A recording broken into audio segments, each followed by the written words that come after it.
Okay, looks like I am live again. Let's see if anybody actually tunes in or if everybody's sort of locked in to the election results. What will happen? What kind of minority government will we have? How long will it last? This is a redo of what I'm calling The Agenda, my new Facebook Live show, now that I've got all this nifty new software. And I think I finally figured out how to use it. I'm going to go over some stuff that I went over on Sunday night, sort of late night on Sunday night. But because there were so many glitches and I was actually kind of tired at the time, I decided that I would just redo the whole show and maybe pick up a few more viewers. And see if I can pick up any viewers today.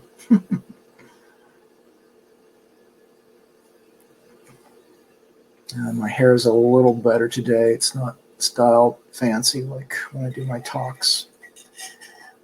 This is kind of my hair every day. I know Hope Warren will be just dying to see what my hair is like on a daily basis. Well, this is it. Hi, Jesse. I think it's just you and me in here, Jesse.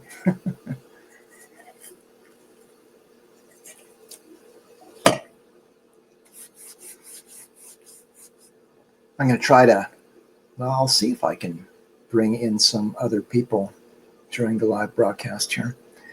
That's a feature that I haven't experimented with yet in this software. All right. Watching from work. It's a new work thing now. So many people have their phones and stuff with them at work, and sometimes have to be snapped out of it. So yeah, I thought I would just come on and redo the show that I did on Sunday night because there were so many glitches, and I want to make sure this time that it was as glitch-free as possible. I'm going to wait for some more people to show up, though, before I get going. Maybe I'll start by chatting about the election results. So it doesn't surprise me that the NDP took a real hit and lost quite a few seats, something like 20 seats or something. I guess I'm kind of surprised that Maxime Bernier lost his seat, but not entirely. Hi, Tina. But the fact that, hi, Darla, the fact that the NDP lost 20 seats or something is not surprising at all, because in sort of the post-Big Labour era, a whole lot of the supporters of the NDP were women. And now they've got Morgan Auger running around like a trans wrecking ball, you know, destroying support from women for the NDP. So that they're losing all kinds of support doesn't surprise me. Maxime Bernier losing his seat was like I say, a little surprising. The PPC did much worse than I thought they would. I thought they would get at least a couple of seats, but they didn't even get one. It's interesting because I have been so sort of connected to the PPC and its supporters during the course of my time doing talks and stuff across the province. Of course, my active involvement politically in British Columbia predates the People's Party. So I saw it emerge and sort of form and some of the people who were attracted to it. But when I realized that Maxime Bernier was leading what was essentially a populist party, I mean, I laughed. I thought it was a joke at first. Oh, I didn't hear about Yaniv. What, did he win any of his cases, Penny? I figured they were looking for some way to throw it out. When I was there the last day of the hearing, I basically told people, I bet you they're going to look for some technicality to throw it out on. But there was one case that he had that was really strong. It was against a corporation. And I thought for sure that he would probably at least win that one. But it's interesting to hear that he lost. Let me just see if I can bring that up here. Just open a tab. Yaniv loses.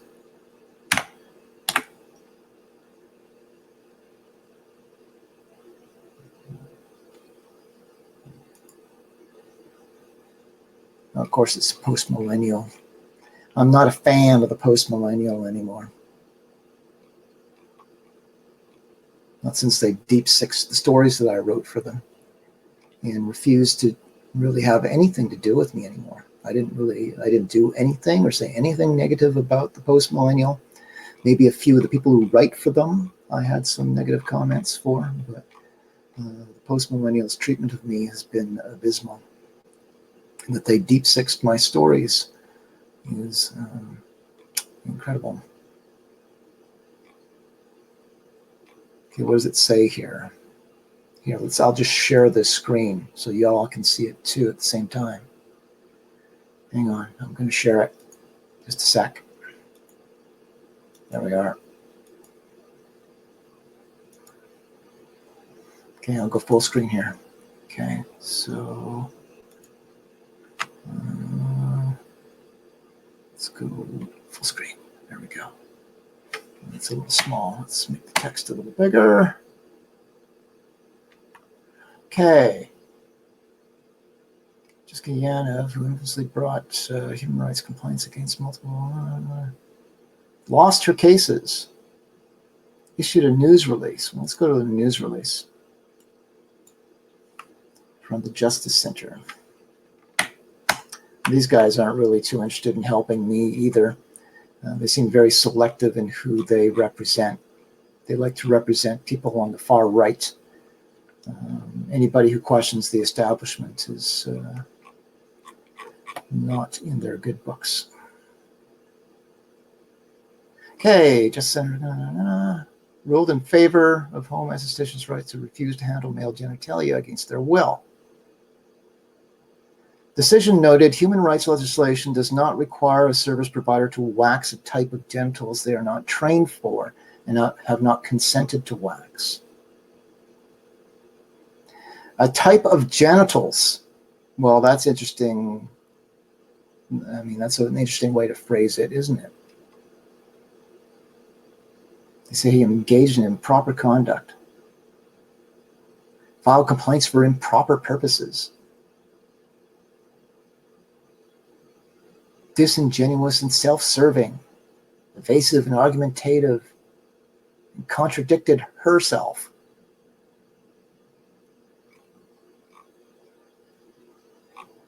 Interesting.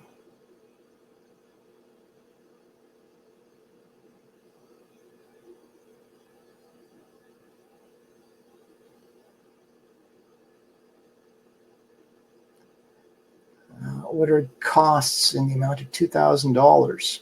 $6,000, eh? Interesting. Well, so much for Yaniv, I guess. But Yaniv has other cases, so we'll see what happens. Enough. I didn't plan on talking about Yaniv today, but there you go. Yeah, well, like I said, I kind of predicted that they would look for some way to... Well, I mean, they actually kind of ruled on it, though. It's interesting the way they phrased it, though. They didn't use the term male genitals. They said genitals they're not trained to work around. Wonderfully tricky and evasive now, isn't it?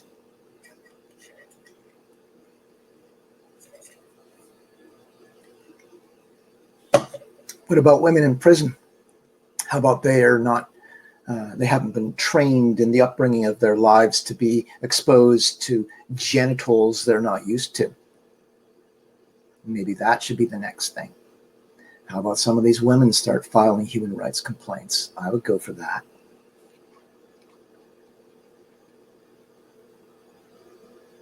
Yes, we just got news that Jessica Yaniv lost the cases, which is what I predicted. But I was wrong in one regard. I was, here is kind of a mess. I thought it was pretty good today. I thought the one case against the corporation, Yaniv would win. I'm very surprised that that one Yaniv didn't win on. That one's almost worth appealing because in that case you had a corporation who advertised performing waxing, like Brazilian waxing services, whatever they are, Brazilian and Brazilian, because they provided them for both male and females. And in that case, when Yaniv said that he was transgender, they said, oh, we don't perform services for transgender. It's like, okay, you provide services for males, you provide services for females, but you don't provide services for transgender? So that was the one case that I thought had merit. All the other cases I would have just pretty much thrown out. I was surprised to see that there was a case that was strong. So the fact that they threw out that case is interesting and perhaps precedent setting. I need to get a look at the ruling to see if they ruled on. I mean, I guess they would have to rule on each specific case, wouldn't they? I don't know. Hi, Adam. It's my new friend, Adam Blaine. We'll go there. Adam runs the Freedom Free for All show, which is a great show. I recommend people watching.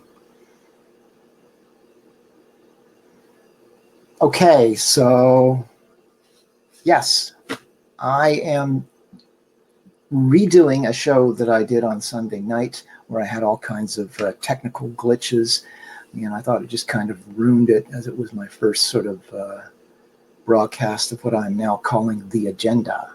Jenn Smith, that's me. But there were so many glitches that I just couldn't leave it that way.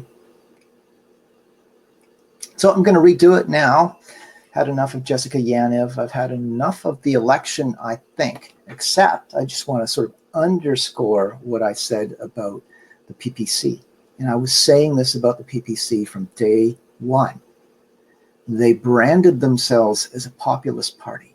Okay, a populist party cannot be led by an old boys club big money man like Maxime Bernier. It's just not going to work. Okay, because I was sort of like I'm kind of like their target audience, right? So if anybody should be attracted to a populist party, it should be somebody like me.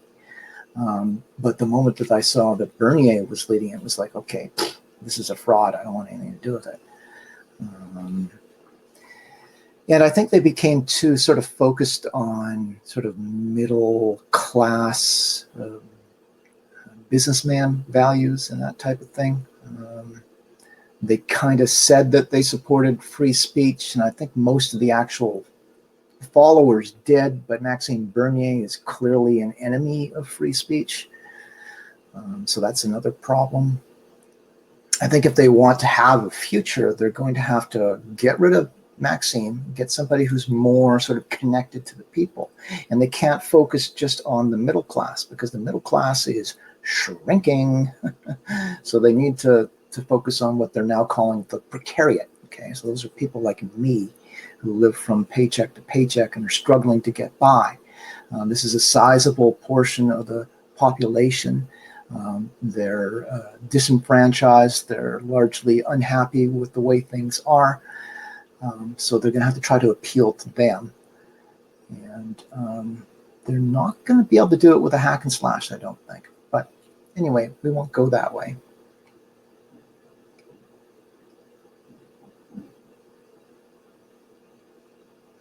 What do I think is going to happen with the PPC now? Well, this is a good question. I was following what was going on with Laura Lynn in Red Deer there, because I felt, other than Bernier himself, Laura Lynn was probably the one who I expected to do the best, because she has a bit of name value. Now, she does have a bit of a reputation as a TV evangelist, which is not really going to help you with a lot of people. But, I mean, she's camera friendly. She reads lines well. She can really read lines well. Don't know how much she knows about politics, but like she's, I mean, a lot of politicians are nothing more than actors, and she's could certainly fill that role. So I thought she was going to do really good, and I was sort of following the polls in Red Deer, and at one point she was up at 8%, and I was quite surprised that it was that high. After May through, well, I thought May threw the Conservative Party a bone by predicting Scheer would win during the debate there. Because what that did, I think, is it pushed a lot of people who were on the fence, not sure whether they wanted to go with the PPC or the Conservative Party. But when May predicted that Scheer would lose, I think a lot of people went, okay, I can't mess around with the PPC now. I need to go support the Conservatives. And what we saw was a corresponding drop in Laura Lynn's poll support. I think it went down to 7.2%. After that, which is exactly what I expected to happen. Of course, then we had this whole Scheer was out to destroy or dismantle Bernier's reputation scandal thing, and that maybe balanced things out a bit. But I don't think people really care that much because people know that politics is almost nonstop smearing smear campaigns. So it might not have affected them too much. But when the actual vote went down, she got like half as many votes as was being predicted. So that was like, whoa, that's quite a defeat. So maybe there was a lot of people that changed their minds at the last second. So, if Laura Lynn can't even, muster a few thousand votes in a, strongly conservative riding, that doesn't really bode well for the PPC. And I think it's because they've branded themselves wrong. There's too many contradictions in the party. So traditionally, populist parties have been people's parties, okay? So average people, okay? Yes, the middle class to a certain extent, but primarily on average people. Whereas I believe the PPC was more interested in middle class and supporting big business, with the people sort of being dragged along on all kinds of social issues, right? But I think they need to understand that in Canada, and whether people like this or not is kind of irrelevant. In Canada, people like their social programs, okay? And I think Bernier terrified the average person that he was going to hack and slash all of the social programs to pieces, and he was going to turn over important things to the private sector. And that's just not going to sell well. And that hasn't really been the history of populist parties either. I mean, you look at the history of populist parties in Canada, you're going to see figures like Tommy Douglas, right? Now, of course, that was sort of a different thing, but it was basically a populist movement that brought Tommy Douglas up. And so many of our social programs that we have were essentially built by populist movements. So that's something to keep in mind when you're, like if you want to bring in a populist movement. So I don't know what they're going to do for the future. It's tough. Smear campaign. Yeah, that's good. I like that. Okay, so my recent trip to Victoria to try to bring attention to what I regard as a crime against humanity. Okay, I really believe that the people who are pushing the medicalization of these children, right, that's toxifying their bodies, leading some of them on to permanently mutilating surgeries, I believe these people are criminals, okay? And but at the minimum, there should be an inquiry, and this should all be brought to a halt. So I went to Victoria initially with the intention of trying to raise the attention of some of our politicians there in Victoria because they were sitting. Of course, it's a bit of a, you can't just go talk to politicians, apparently.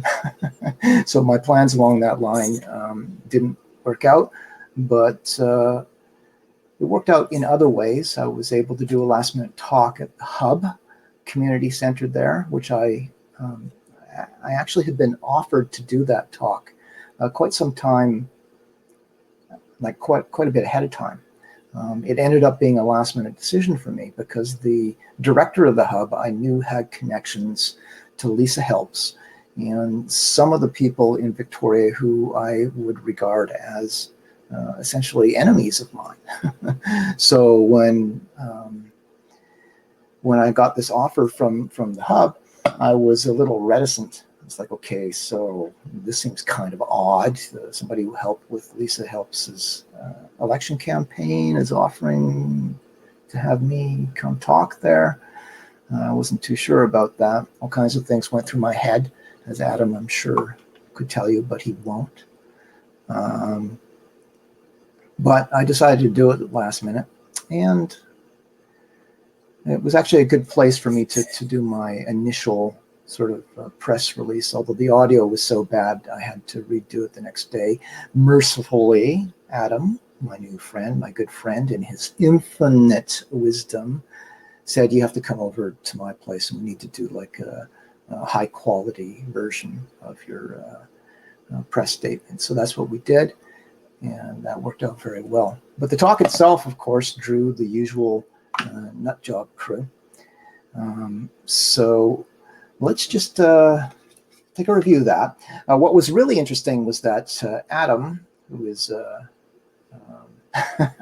source of enormous entertainment for me when these things come around, because Adam is, he goes right into the crowd there and says all kinds of things that need to be said and observes all kinds of things that need to be observed. But he and Josh went there and they talked to them and spent a lengthy amount of time talking to Hope Warren, who was this character who took part in shutting down my talk at Oak Bay. And after I saw the footage of this and all of the sort of comments that were made by Hope and some of the other clowns there, I thought it might be a good idea to sort of clip those, play them, and sort of give you a response. I'll give them a response to all of the comments that they made. So that's what I'm going to do. So what I'm going to do now is I'm going to start by showing you, for those of you who haven't seen it, a clip of the fun.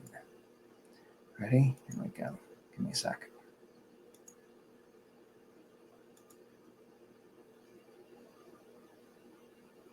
I've got to remember to share the audio.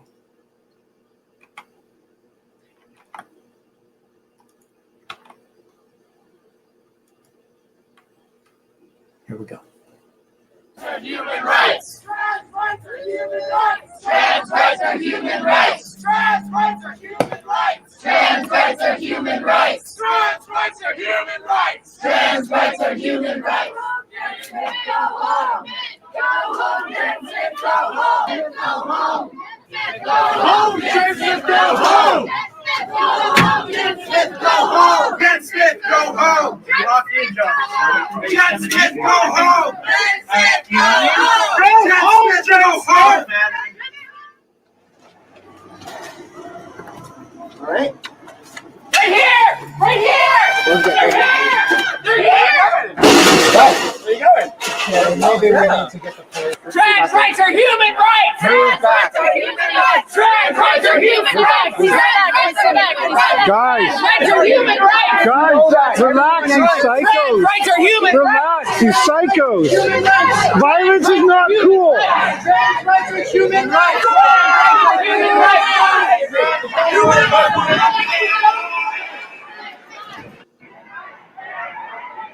So it looks like they found Jenn Smith.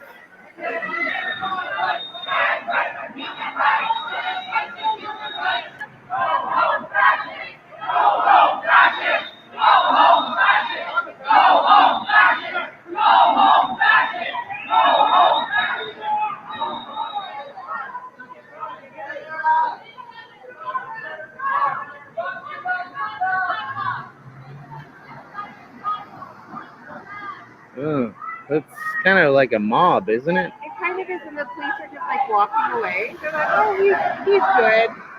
He's all right. The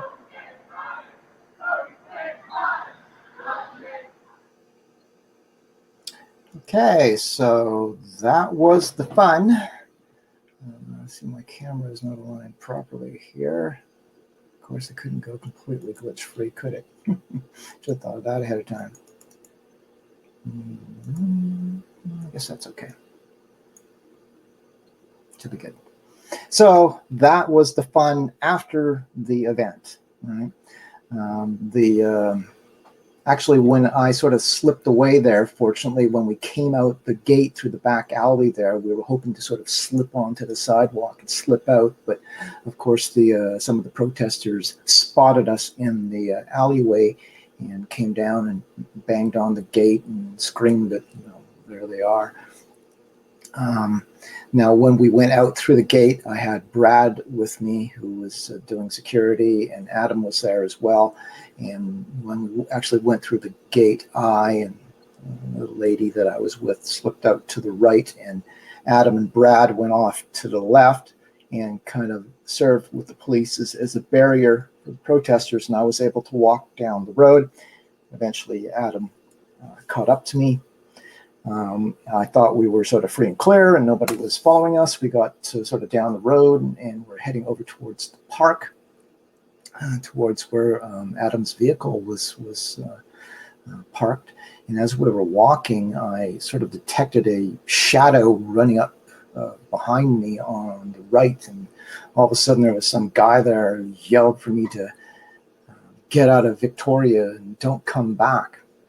He got really close to me, and it was a little disconcerting because I didn't even know he was there or that anybody was following us.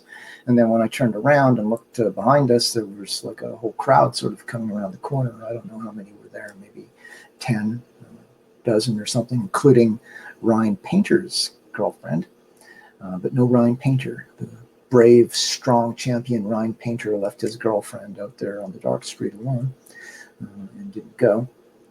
But these other protesters were there. But we managed to get into the vehicle and drove down to where they were. Some of them kind of tried to stand in front of us a bit so we couldn't drive away, but Adam got around them. We went down a very short distance to where there was a red light, and Adam was going to sort of wait for the light to change. Meanwhile, the protesters were right behind us, and I said, I think we better go to the right, otherwise they're going to surround us here. So Adam zipped off to the right, and we made our getaway. So that was the excitement after the event. But before the event, again, Adam and the Freedom Free For All crew mingled with the crowd and got some comments from them. So I'm going to address some of those now. The sort of star of the show was Hope Warren, who I'll introduce you to here shortly. Hope Warren's a real character, as William S. Burroughs would have said, a character, deliberately so. One of the things that Hope Warren said that I thought was interesting was that he said that I came to Victoria to get Facebook likes. Okay, that's not why I went to Victoria, but it shows, I think, the narcissistic bend in so many of these activists on the other side, because they just can't sort of fathom that somebody is doing something for some, higher purpose beyond themselves, right? I don't have a lot of faith in Facebook right now because they're throttling me and my exposure has been shrunken.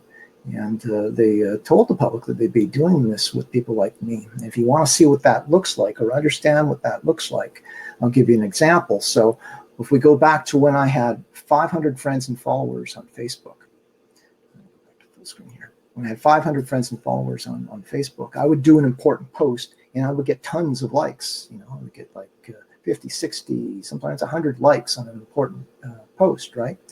Now, as we move fast forward in time, and I'm much better known in the province generally, and I've got 2,500 friends, or nearly 2,500 friends and followers, I'll do an important post, and sometimes I'll get like 3 likes. Right? I found that there's certain keywords I can put in a post that seems to result in it getting like zero exposure. And I was browsing Facebook with somebody the other day, looking at their sort of screens and what they see from threads that I am posted on, and there are threads where my comments on the threads don't even appear, right? So they're hidden somewhere. So that's how they reduce exposure, right? So it's a difficult thing to work around. So I didn't go to Victoria to get Facebook likes because I didn't really anticipate that that was going to be something I would succeed at. What I went there to do was draw attention to what I regard as a crime against humanity. So that's why I went. But we've got some interesting stuff to look at. So let's go take a look at some of the video. Make sure I get the right one here.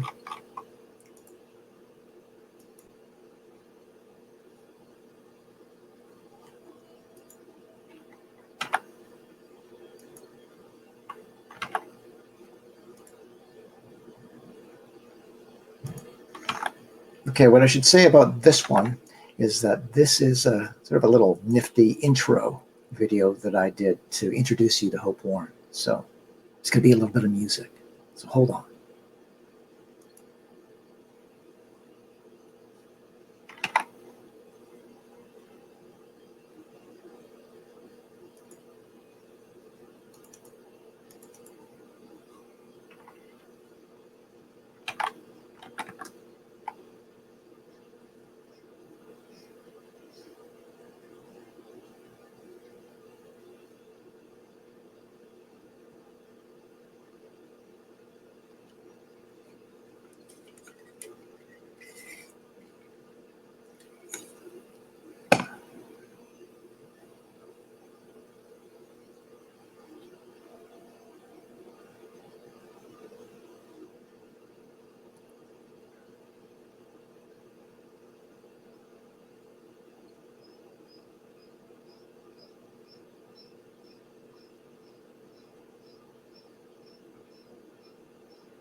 Okay, so there you go. There's your introduction to Hope Warren. So there's a couple of things. There's no audio again? Oh, you're kidding me. Here I thought I was going to be glitch free. Well, let me try it one more time. Here we go. Ready? Ready? No, it's coming. The audio's coming. Here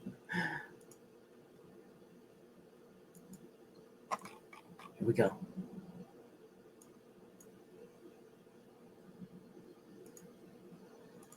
Try this again. Trying to understand my identity as a transhuman is difficult. Yeah. When I was trying to reconcile my identity as a transhuman, it was very difficult. So not having that personal relationship to the issue, it must be very challenging.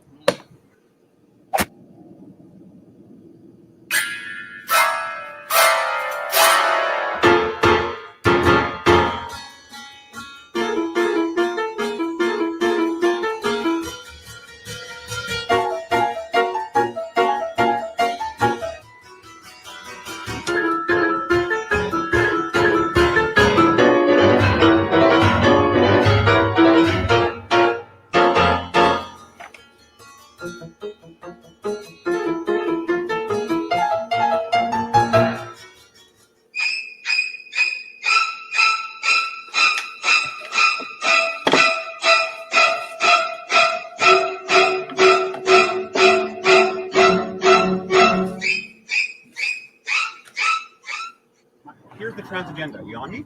Okay, I'm on you. Okay, Let's go. ready? Here's the trans agenda. Don't fucking kill me. Okay. Nobody's trying to kill you. That's it? That's the trans agenda, everybody. Don't fucking kill me. Okay, so I hope the audio worked that time. I apologize for the foul language. I apologize for the um, sexual imagery that appears, but it's just sort of raw as it was on the streets, and I can't really do anything about that. And you're getting straight goods here. But there it was. So there's a couple of things that sort of leap out at me right away from that, and maybe leap out at you too, other than the most obvious one, perhaps. And there was I did a poll, or tried to do sort of a makeshift poll on my Facebook about the dildo that you saw there, that the one youth was holding. It's just that you need to see it again. But yeah, there he is. So yeah, this great big monster. And when I arrived on the scene there, this youth. Now, it's hard to say right now. I believe it's like a teenage boy. I don't know for sure that it's a teenage boy, but I thought it was. It sounded like a teenage boy. But of course, when you give young girls high doses of testosterone, it changes their voices, and they actually start sounding like guys, right? So it's difficult to say. This teenage boy kind of looks girly, but it's just so hard to tell.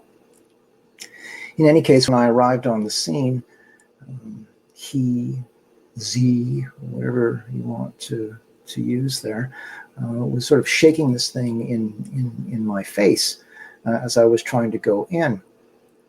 And it sort of is an illustration of the sort of lack of respect that these young people have now. They don't respect boundaries or personal bubbles. This person didn't seem to realize that shaking a giant 8-inch dildo in somebody's face could be construed as a form of sexual harassment. I mean, when he was shaking that thing, I was thinking to myself, I don't know where this thing has been. Is this thing brand new? Has it been used? And I would rather like you weren't shaking it in my face. Furthermore, they were shaking it at other people too. And it's just like, not only does it sort of illustrate the lack of respect that these people have, but it shows, I think, what our schools are spitting out. Okay, so SOGI 1, 2, 3, and sort of the climate they're creating in schools now is creating this, generation of youths that are oversexed and have no respect, right?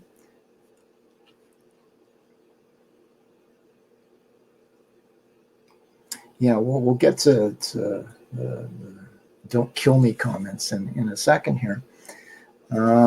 So that was one of my problems with SOGI 1, 2, 3. I mean, this is a philosophical one that people can debate, but I think the SOGI 1, 2, 3 and some of the new sex ed stuff that they have in schools is over-sexualizing these kids. These kids are already in a hypersexual, overstimulated culture. They don't need to have that amped up in school, but that's what they're doing. I'm sort of reminded of the case in, I think it was Calgary, right, where a bunch of students were taken by a teacher off of school grounds, and they went to somebody's house, and in the house there was a big sort of model rocket ship, but the rocket ship was shaped like a penis, and it had written on it, "Explore Uranus," right? So this is the kind of mindset that's driving SOGI 1, 2, 3. It's as if they want these kids to be as base or debased as possible and focused on the lower things in humanity and society. Like, I'm not a prude, right? I'm not, I've been around the sexual block a few times in my life, maybe more than a few times. So I'm not a prude, but I regard sexuality as, it's sort of it's an animal, carnal sort of instinct, like a lot of bodily functions. It may be something that's that humans have a need for, but it's base, right? And it's not something that I think should be accentuated, particularly in our schools.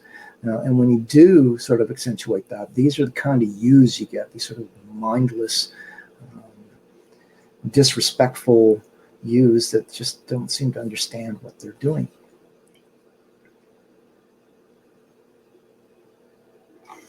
The other thing that sort of leaps out there, well, just sort of following up on that, the whole dildo thing. Again, I thought that that was out of line. And there were, coming to the event, there were middle-aged women, older women, some Christian, and they're shaking this thing at these women as they come in too, right?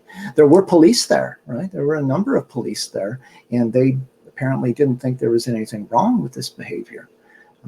Now, I don't want to sort of diss the Victoria Police, because they've been actually pretty good with me, better than most of the police departments in BC, with the exception, or no,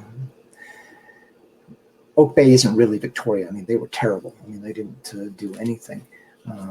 It's not a reflection of the average officer, but the management there is awful. But the rest of the police in Victoria are pretty good. I've gotten to know Dan, who was one of them, fairly well. He seems like a decent enough guy for me, or to me. He seems to be a guy who sort of struggles to balance the expectations of his superiors with, trying to retain credibility on the street, right? It's sort of an awkward balance that he has to strike there. But he seems like a decent enough guy. And then there was this other female cop there as well. She's been to at least a couple of I think maybe 3 of my events she's been to. I don't know her first name. Sorry, maybe somebody else does. But she seems fairly nice too.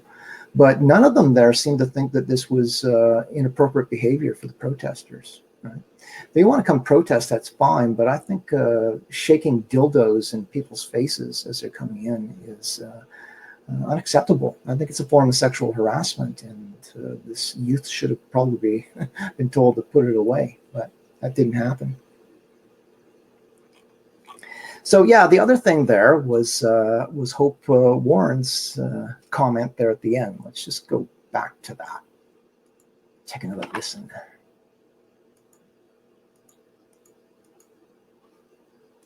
Here's the transgender. You on me? Okay, I'm on you. Okay, Let's go. ready? Here's the transgender. Don't fucking kill me. Okay. Nobody's trying to kill you. That's it. That's the Transgender, everybody. Don't fucking kill me.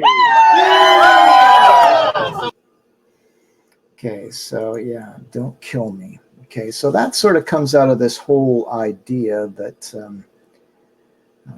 trans people are in, great jeopardy, and they're running for their lives and stuff, and things like SOGI and all these laws are just to prevent the ongoing Holocaust against trans people.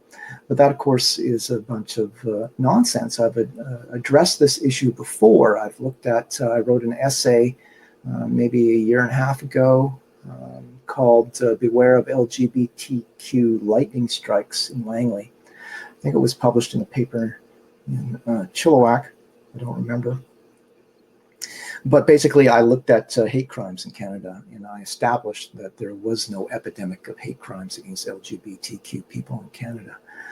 There was an epidemic of crimes against women, like biological women, right? But they were setting up all of these safe spaces in Langley and creating these stickers where people would know that this was a safe space for LGBTQ people, in case they were being chased by angry mobs wanting to beat them up on the street, which of course is not happening to any trans people, except me, of course. I'm like maybe the only trans person who's being chased down the street by an angry mob. But the rest of the LGBTQ community is pretty safe. The odds of being a victim of a sexual orientation or gender identity hate crime is loosely equivalent, and I did the actual math using actual numbers on this, to being struck by lightning. So they're really quite safe, but it's more than that. So we can go to some actual statistics. I'm going to do that right now. I'll show you some of the actual statistics.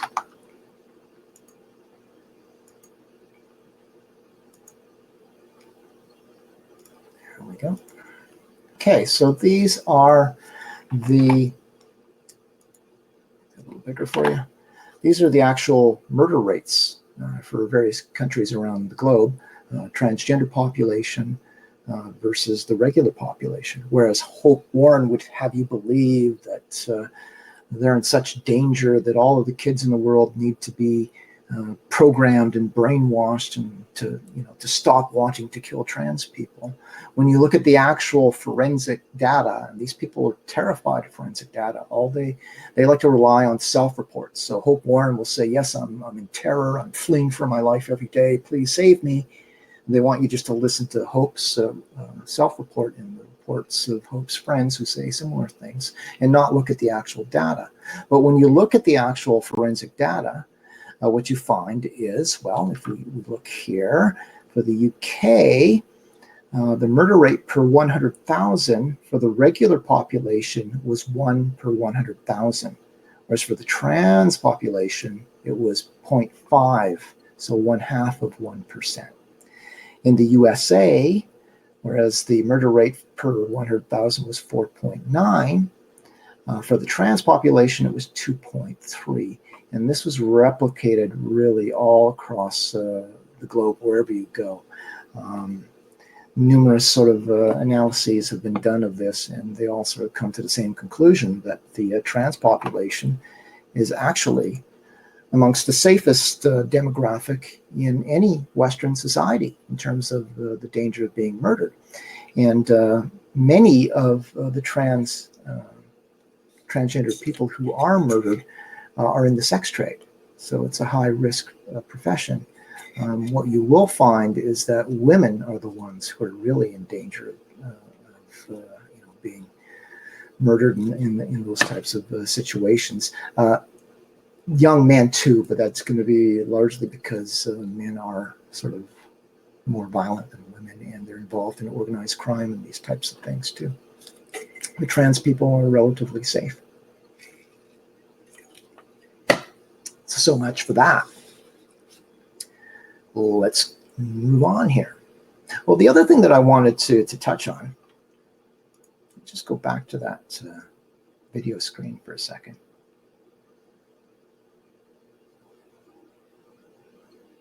Hang on a sec here.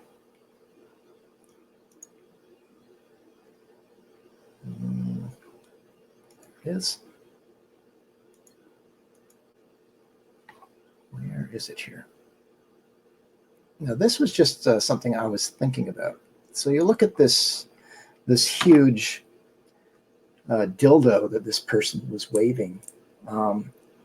This actually raises an interesting point that I kind of, I think I've sort of touched on it before, but about the pornified nature of our culture and the effect that our pornified culture is having on human consciousness. Now, feminists have sort of observed for some time that the porn culture has put a lot of pressure and unreasonable expectations upon women to be these, hypersexual pornified creatures, right? And I don't disagree with that. I think what gets missed in that, though, is that porn culture has actually had an effect on males, too, in a negative sense. Because if you look at this, huge thing here, porn culture has created this sense, whether it's justified or not, in men, that in order to be, a manly man in a studly wonder nuts, that you got to have an 8-inch schlong and be able to have sex for at least half an hour, right?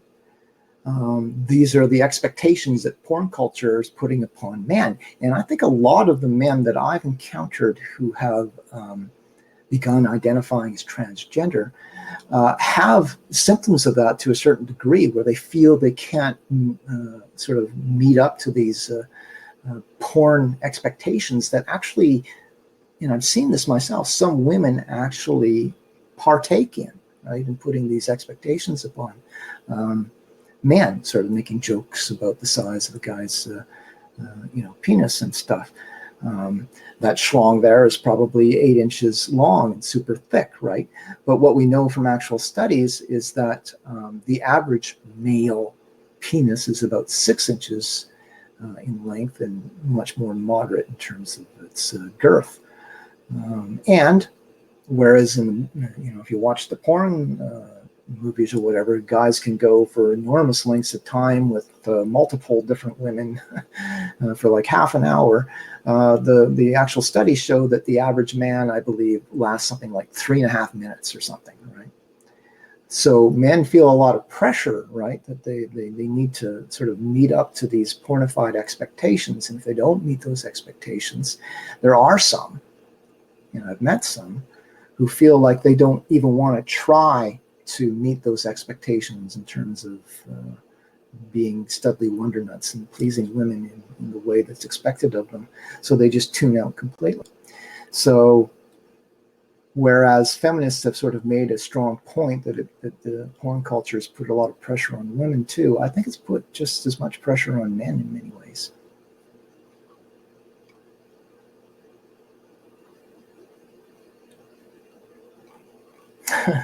Yeah. So, I mean, most men are more modest in size, and that's just the effects of our porn culture. And porn is getting worse. Porn has become a problem. Somebody did a post yesterday doing like, they didn't actually include the screenshot, but commenting on a screenshot from the Pornhub and noting that what it was not a pornographic image. What it was an image of vicious assault on a woman. And that is a lot of what porn culture is becoming, because it's like with serial killers. If you look at sort of the psychology and history of serial killers, they all sort of describe how they became more and more and more extreme, right? So they get used to something, something more mild that turned them on, and then they would need something more extreme, and it just kept feeding until they became, actually got into murdering people and stuff. And I think we see this in porn culture too, right? The same old isn't good enough anymore. You go back to porn in, say, the 1970s, and it was all, for the most part, pretty benign, right? But you fast forward ahead to today, and like, I don't even want to look at some of the stuff that's out there. It is so egregious, right? And what it's doing to the minds of these young people is disturbing. Like, I've had an awful lot of dealings with young transgender people and people connected to transgender culture, and some of them are like vicious, oversexed deviants, right? And it's disturbing to deal with some of these young people. I mean, the effects that it must be having. Generally across society, I think there's something that needs to be done there. I don't know that we can get rid of porn ever completely. I don't know that that's necessary, but the extreme porn that we see out there now is something I think that we need to take a serious look at. I mean, there is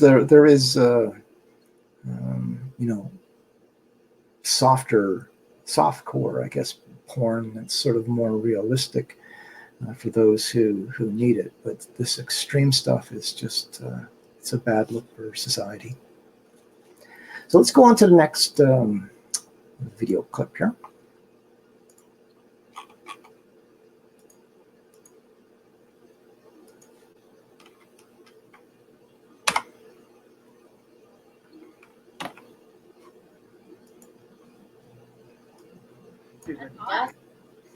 Let's just make sure here.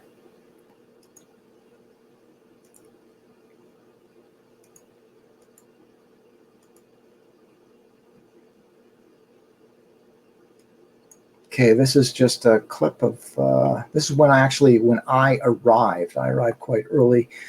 The crowd of protesters wasn't very big yet, but Hope Warren showed up there early.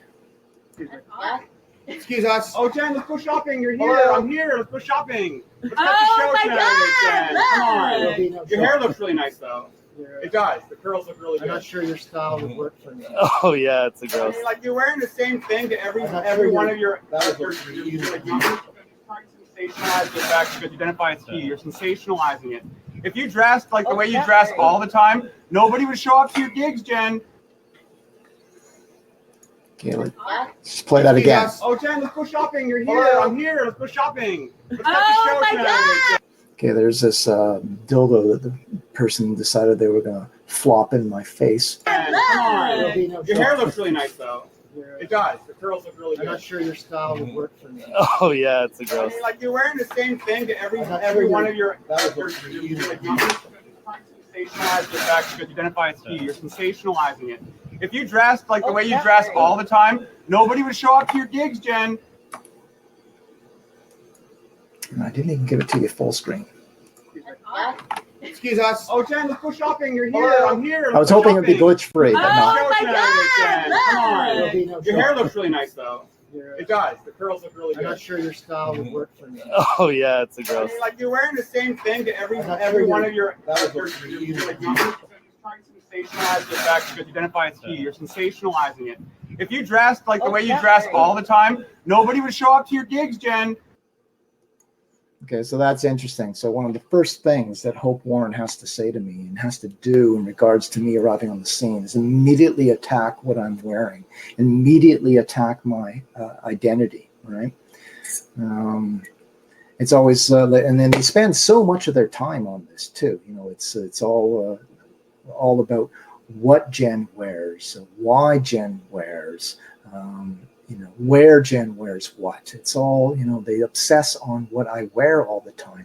And they seem to think that I wear the same thing. As Hope sort of pointed out there, I wear the same thing to every event. Well, that's wrong. And it's just a sort of reflection that they're not very observant. Let's just sort of clarify that. Take a look here.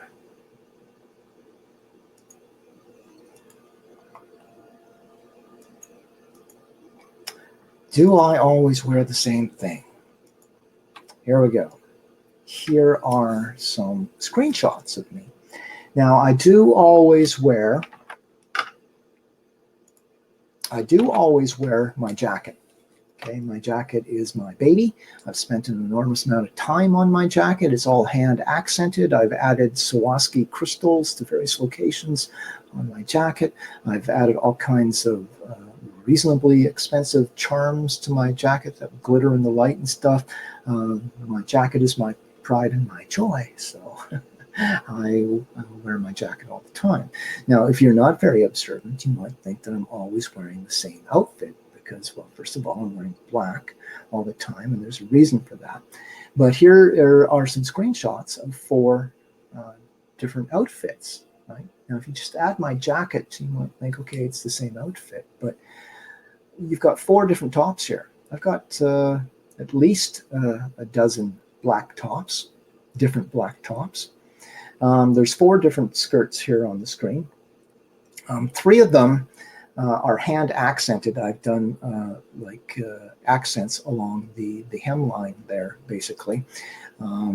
If you look at these 2 skirts at the bottom, you might think that they're the same skirt, but they're not. This one has studs and silver crystals. This one has no studs. It's silver crystals and red crystals accented along the bottom there. So, but again, if you're not particularly observant, you might not be or observe that. Not that it should matter. I mean, I don't do that many talks. What if I did wear the same outfit to every talk? I do about 1 talk a month right now. Like, oh my goodness, so I wear the same thing to every talk. Big deal.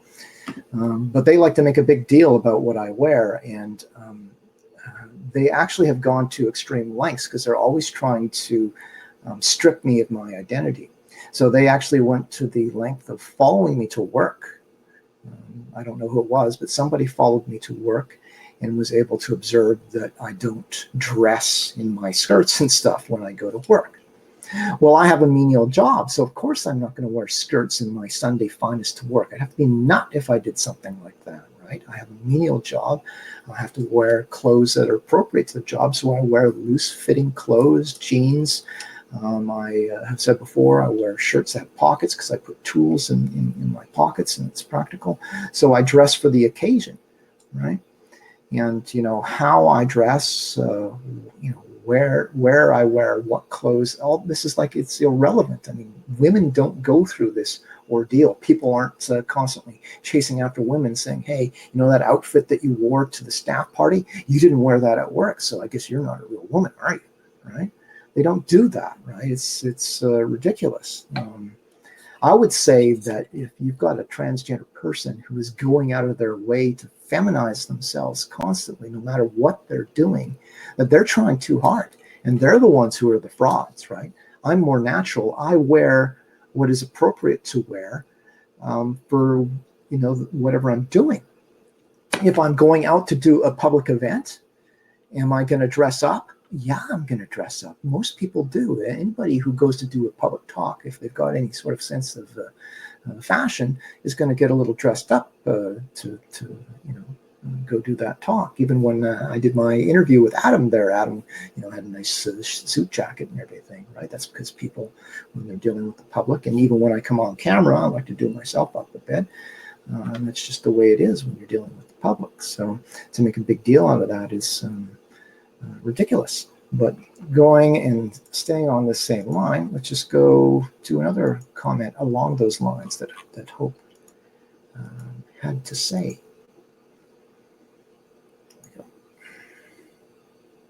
I would love Jenn to come and sit down. I would love Jenn to come and sit down in their sweats, in their casual wear, and see how sensational it looks like. Because what they're doing is they're using patriarchy to sensationalize femininity to essentially get more rated people to come in. Jenn is using patriarchy? Absolutely. Yeah, absolutely. The ideals of what a woman, and then trying to use patriarchy to sensationalize femininity in order to like attract people to talk about this. Okay, let's listen to this one more time. I would love Jenn to come and sit down. I would love Jenn to come and sit down in their sweats, in their casual wear, and see how sensational. Okay, first of all, let me just make a comment there. You will never in your life will you see me wearing sweats. Okay, I regard sweats as positively droll. So you will never see me wearing sweats. About the most casual you'll see me is like right now. So I'm wearing some blue jeans, right? That's about as casual as I get. You'll never see me wearing sweats. Sweats are beyond plebeian. Maybe if you're at the gym or something. I don't go to the gym, so you'll never see me in sweats. It looks like. Because what they're doing is they're using patriarchy to sensationalize femininity to essentially get more rated people to come in. Jenn is using patriarchy? Absolutely. Yeah, absolutely. The ideals of what a woman, and then trying to use patriarchy to sensationalize femininity in order to like attract people to talk about this. Okay, so again, lots of interesting stuff to sort of yeah, Adam says he wore a blazer when he interviewed me yesterday. Adam got nice and dressed up for the interview. That was a high quality, professional quality interview I did with Adam, and I'm forever in Adam's debt because it turned out great. And over the next couple of weeks or so, I'm going to be marketing the hell out of that video. I would not have nearly the power I'm going to have to market this if it wasn't for Adam, and I'm forever in his debt. That was a great interview. So thank you for that, Adam. But let's look at what Hope is saying there.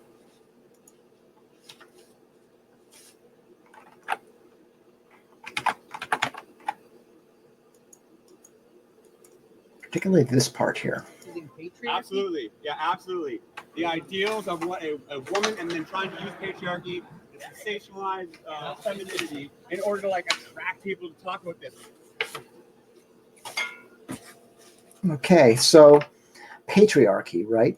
Okay, before I get into the patriarchy comment, which is difficult, I mean, I would probably talk more of the Hope Warren if it wasn't so difficult to figure out which face I should speak to, because he's two-faced. So it's difficult with Hope. But going back to the black, okay, I'm always wearing black, and they say that I lack creativity because I'm always wearing black.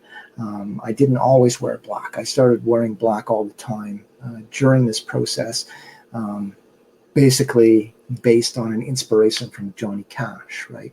And I wear black now, much like Johnny Cash, for people who are being victimized, okay? So people who are suffering and having their lives destroyed because of this, what I regard as insane ideology.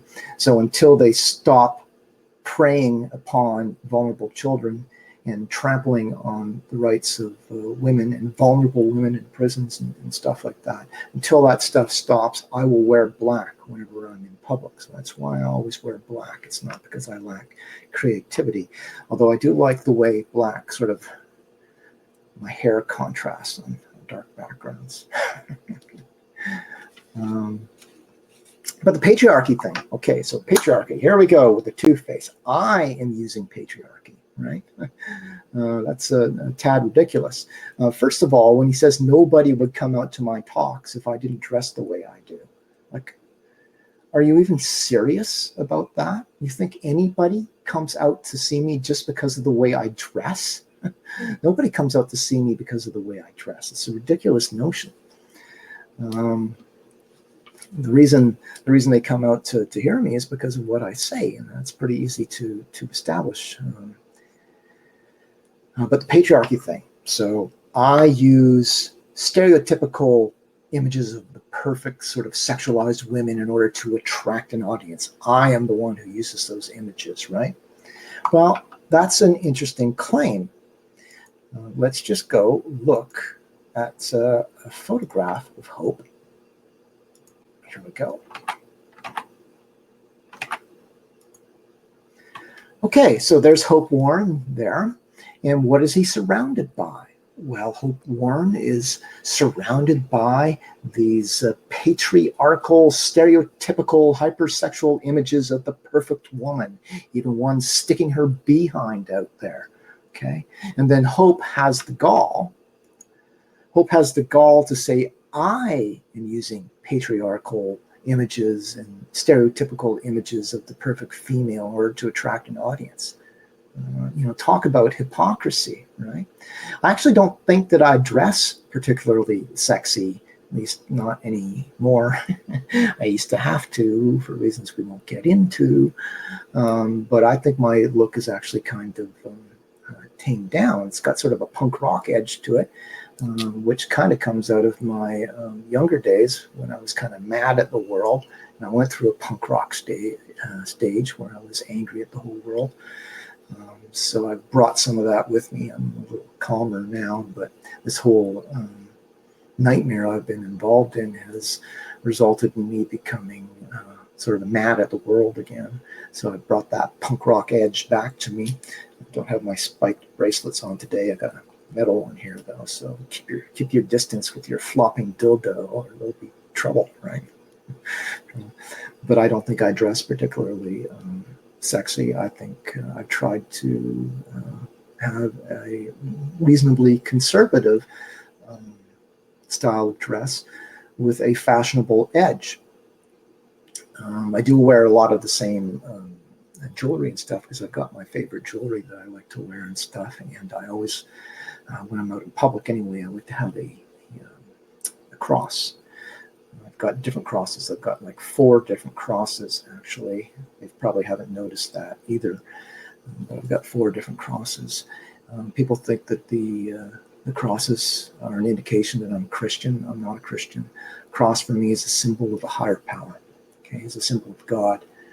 I talked about this during my walk through Victoria, on my last day in Victoria, that I believe that wherever you are, there God is. God is everywhere. You cannot escape God. And whenever you start thinking about God and talking about God, God sort of will be injected into the conversation somewhere. So whether you're talking about Christianity or some of these other religions, I believe there's like a golden thread that goes through all religions.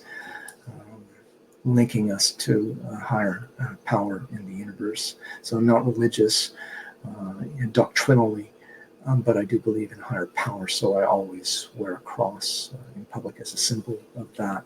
It also should be a clue to my opposition that I'm not wired the same way they are, right? So Hope Warren thinks I went there for Facebook likes and for egotistical reasons,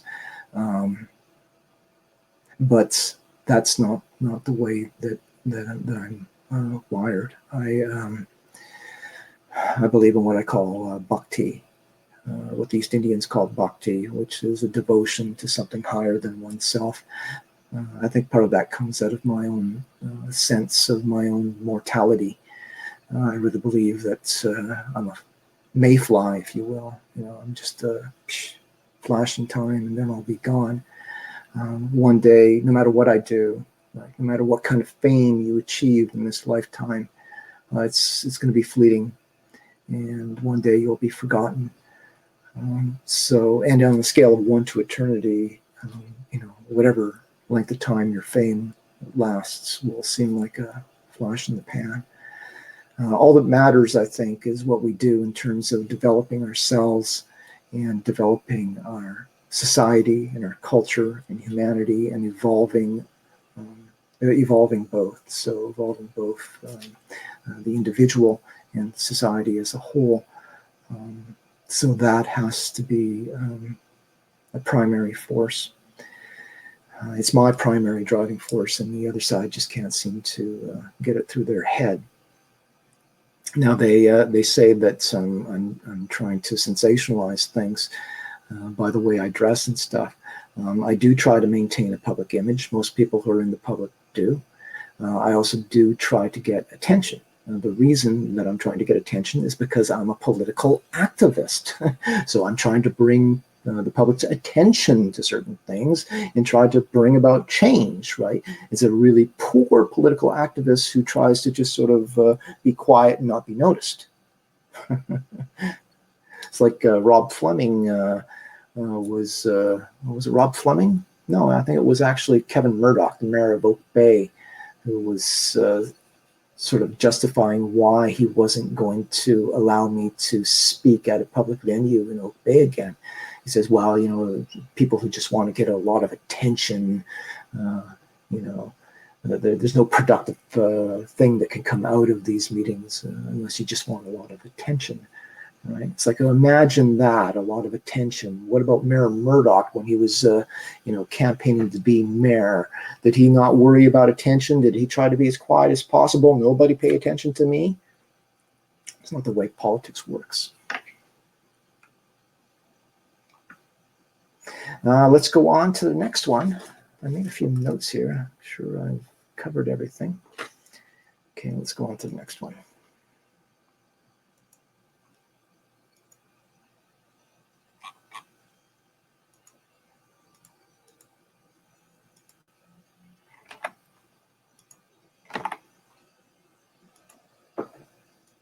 Well, I don't know. I think that when you start to socially dismantle things the way that you and your organization does, when you start to speak out against like healthy advocacy for kids.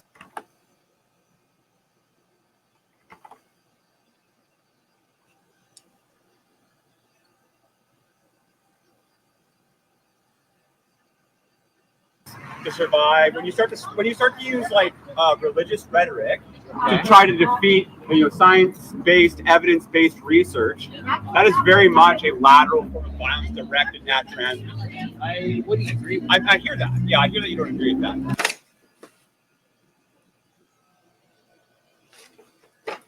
Okay, let's listen to that one just one more time. I need to actually get it drawn first. Well, I don't know. I think that when you start to socially dismantle things the way that you and your organization does, when you start to speak out against like healthy advocacy for kids. Hope's idea of healthy advocacy for kids.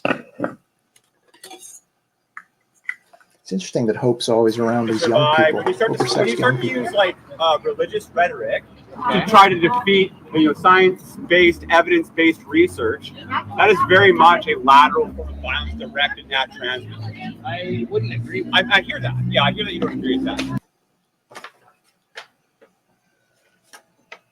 Okay, so yeah, I find it kind of interesting there that hope is always seems to be around oversexed young people. In this case, a young person with a giant dildo there. Isn't that interesting? I noticed that with Morgane Auger too. Okay, so but what we hear here in Hope's statement there is this suggestion that if you don't support SOGI, then you don't support trans kids. And now I have sort of missed part of it. Well, I don't know. I think that when you start to socially dismantle things the way that you and your organization does, when you start to speak out against like healthy advocacy for kids.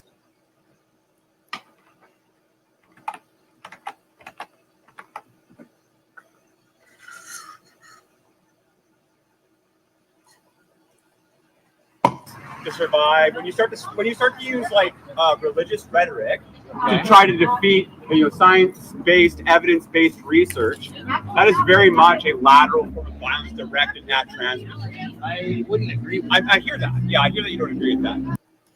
Okay, so this is an ongoing theme with the pro-SOGI crowd, is that you know they try to say that you have to support SOGI to support the kids, right? And you got to support the whole thing, right? But you don't have to do that. Okay, so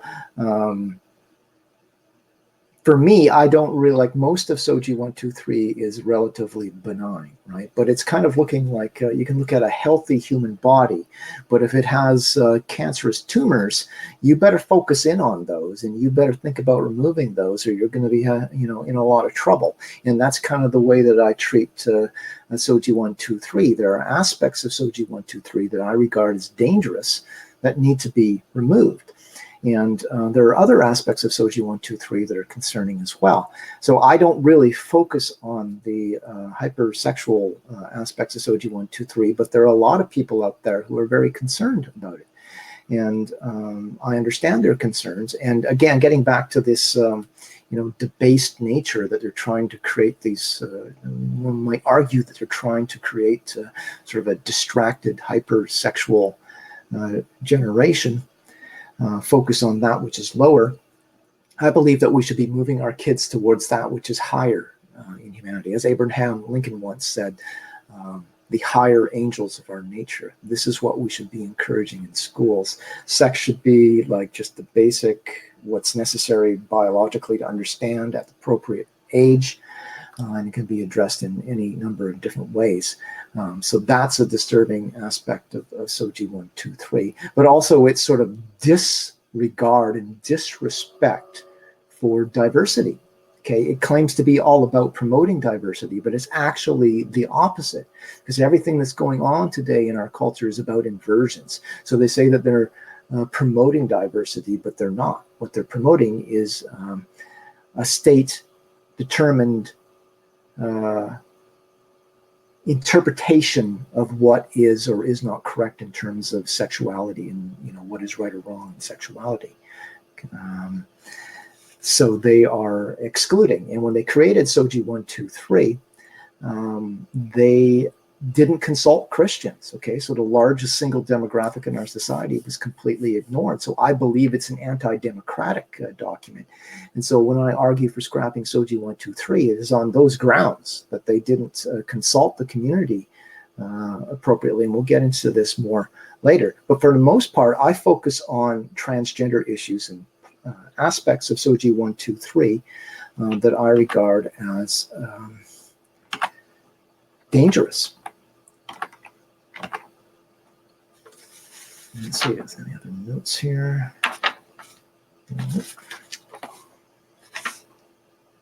Bear with me, I've got a few notes that I've made.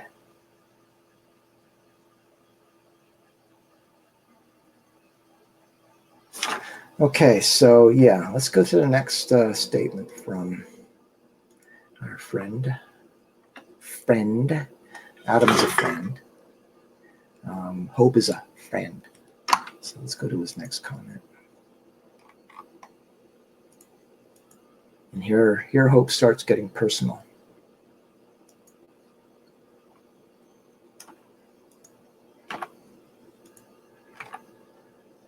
If you hear Jenn's story, it's fucking heartbreaking. Yeah, It absolutely. really is. They tried to transition. They didn't find the social acceptance that they wanted or needed, and they felt rejected, and they detransitioned. Now imagine what would happen if Jenn lived in an era of SOGI where they could get the social acceptance that they needed. Imagine if we had a program, just imagine, if you will, a program that teaches a culture around acceptance. But it's you That's guys aren't fucking very SOGI. accepting. We already You have guys that. Aren't very accepting. We absolutely, we will not accept hate towards our kids. But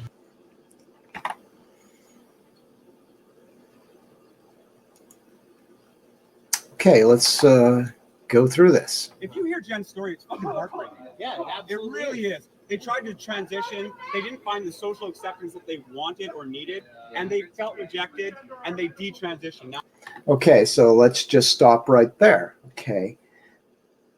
So he's talking about my story. Okay, so my story is a foster child that I explained in my interview with Adam. I'll play that in a second because I think I explained that situation quite clearly in that interview. But he's saying there that I tried to transition. I didn't try to transition. Okay, I was a confused young boy who was rejected, and we'll describe this more shortly. And I began experimenting with cross-gender expression is what I did, okay? And that was not considered socially acceptable at the time. So it was discouraged, right? And let's just go on, and I'll get into that more in a minute. imagine what would happen if Jenn lived in an era of SOGI where they could get the social acceptance that they needed. Imagine if we had a program, just imagine, if you will, a program that teaches a culture around acceptance. But it's you That's guys aren't fucking very SOGI. accepting. We already You have guys that. Aren't very accepting. We absolutely, we will not accept hate towards our kids. You know, hate towards our kids, as if I'm promoting hatred towards kids.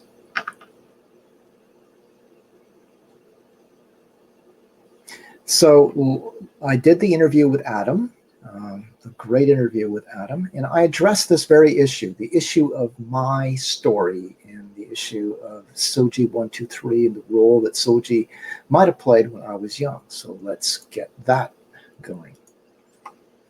Just a short clip from there.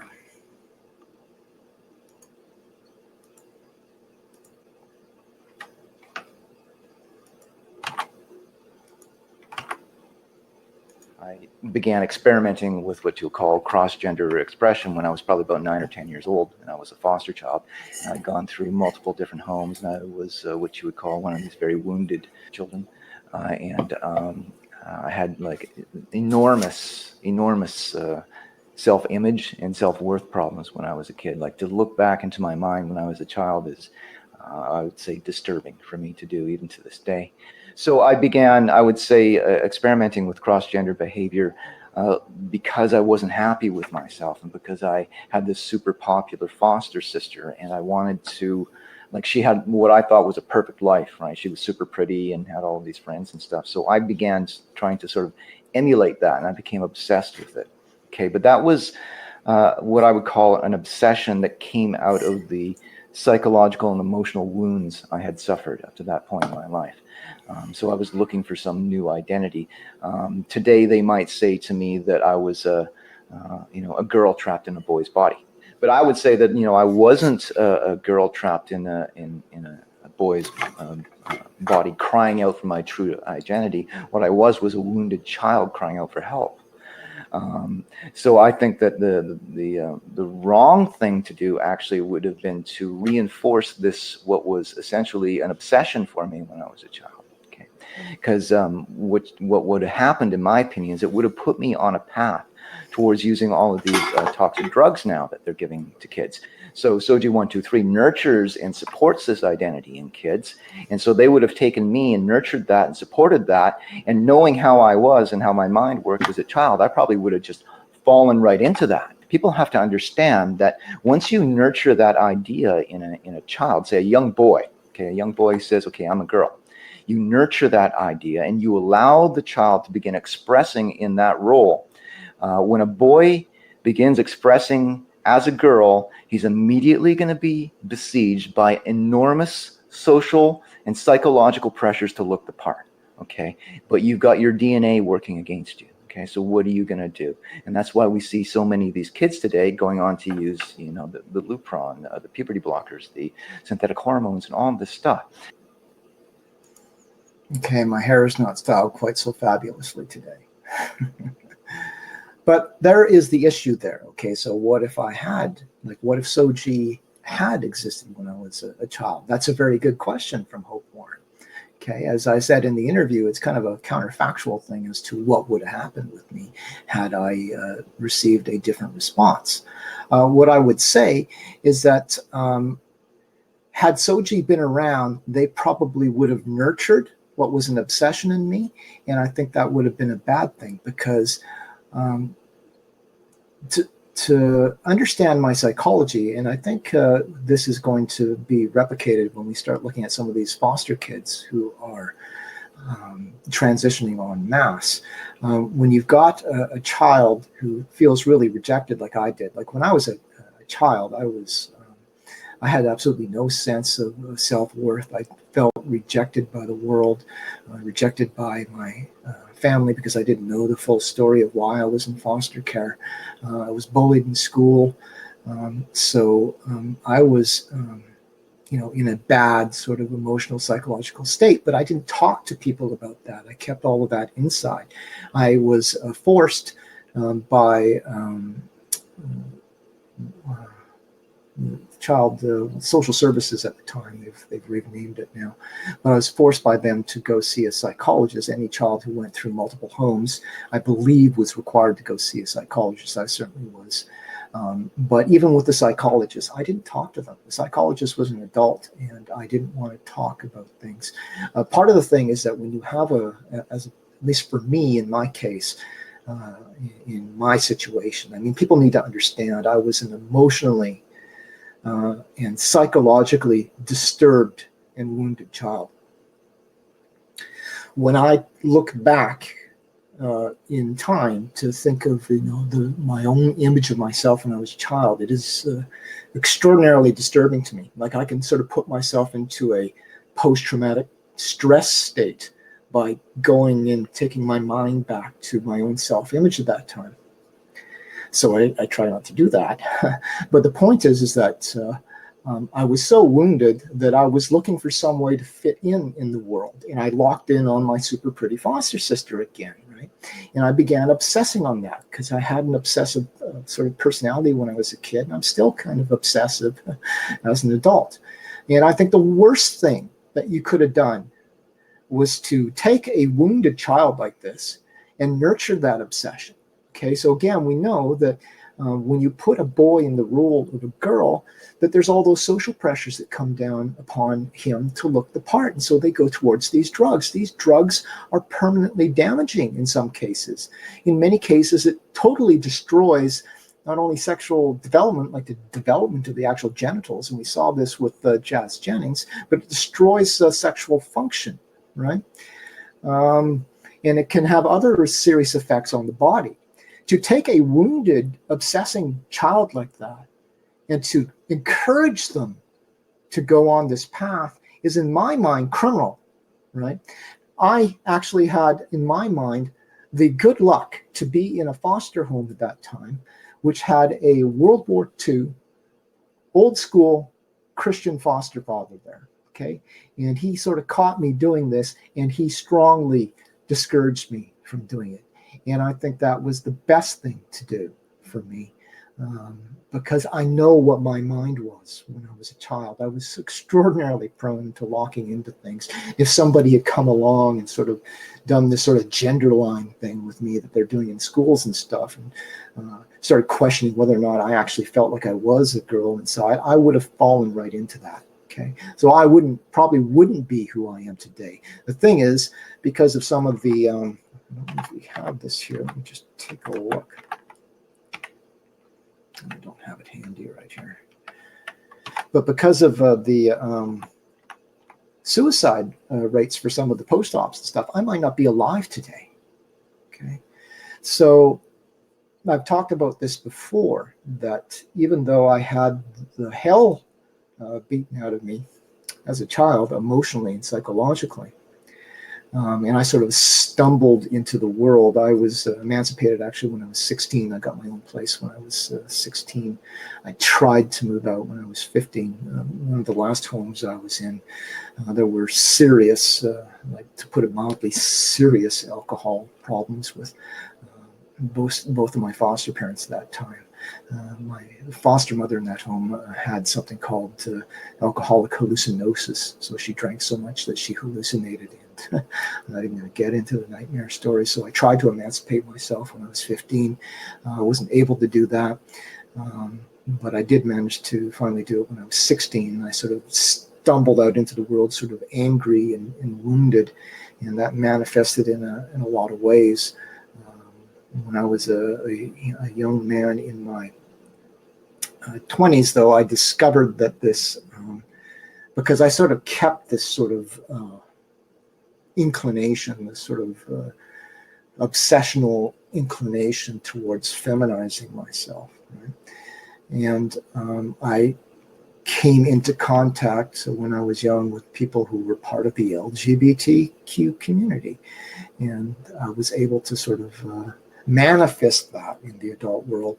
And what I found was that unlike the first 2 decades of my life, basically, where I was constantly rejected and bullied and all of this stuff, when I did this, I became like this, it became something that was very popular for, and I got an awful lot of positive validation and feedback. And for somebody who didn't have that sort of validation in his life, this was like manna from heaven for me. But a lot of that came out of, and my Christian followers I know won't like to hear this, but a lot of this came out of sexual interactions, right? And it's because I developed a certain expertise at being sort of a transgender sexual creature. But I would not have been able to do that and get all of this validation, which for me was kind of healing at the time, right? So I got, finally I was getting some sort of acceptance, and I became good at this. But I wouldn't have been able to do that had my body been destroyed using all of these drugs and stuff, right? And that's something I think that young transgender people don't think about. So, when you get to be an adult or get into like a dating age and stuff, if you're, say, a transgender like me, a male, born male, and most of the interest in you is going to come from males. Okay. And ironically, most of those males are going to want to know that you have functional male parts. Okay. And if you don't have functional male parts, they're not going to be as interested in you.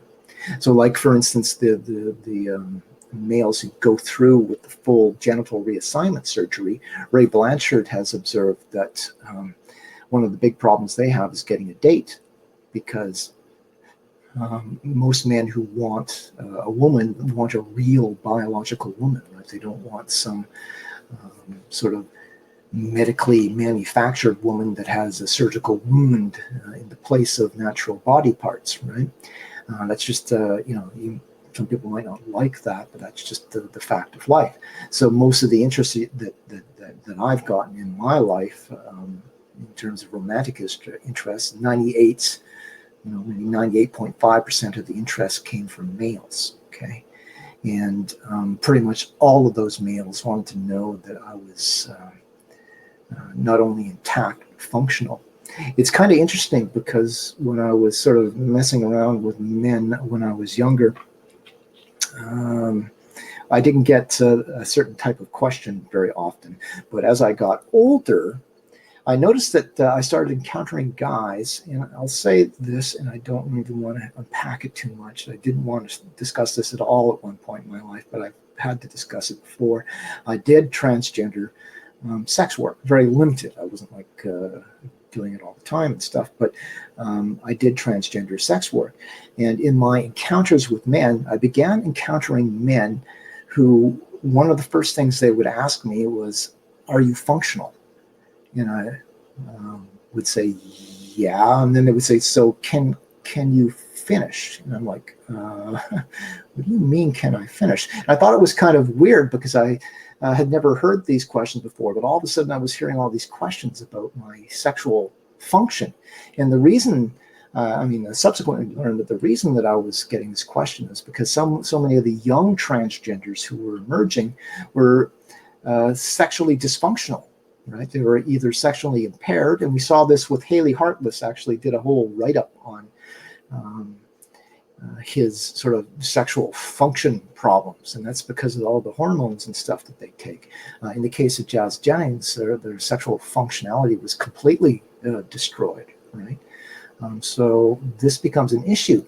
But like, if you want to be able to date, okay, so if you want to, as an adult, be able to date as an adult transgender, okay, you're going to attract males mainly, and they're going to want you to be functional. That means you better not be pumping all kinds of Lupron and hormones, because you might end up totally dysfunctional, right? But no, to make them look more the part, we're allowing them to go through all these things. But one of the most important things for a human in terms of relationships is sexual function, and it's being destroyed. So that's criminal. So to have done that to me when I was a kid, you would have taken away something that I used at one point to sort of rebuild my sort of self-confidence. It was a faulty, maybe a temporary fix to rebuild my self-confidence that way.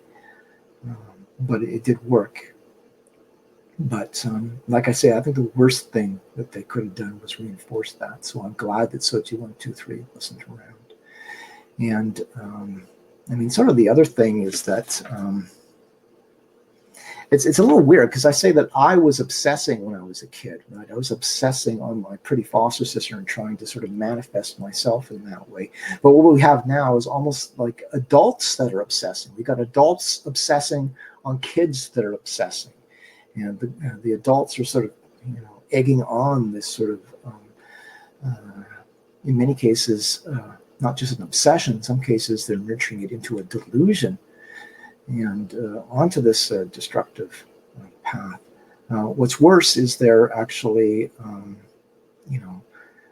promoting something as contrary to reality. Like, why are we teaching kids that boys can be girls? Why are we taking especially young, confused kids and telling them that if you're not, basically, you don't have to say this, right? You don't have to say this. All you have to do is give them magical fairy tales like I Am Jazz, that show this magical fairy tale type story of a boy who doesn't like who he is and feels that he's a girl, and he transforms magically into a girl, right? So you don't have to tell them that per se, to give them the idea and to plant the idea in their head of these wounded, rejected children in many cases, or psychologically troubled children. Although in the lesson plan for I Am Jazz, they actually tell the kids that a boy can grow up to be a girl or a woman as an adult. So it's all just sort of crazy. So let's just see. Let's move on to our next one here. Try not to blab on too much. Let's go back to hope.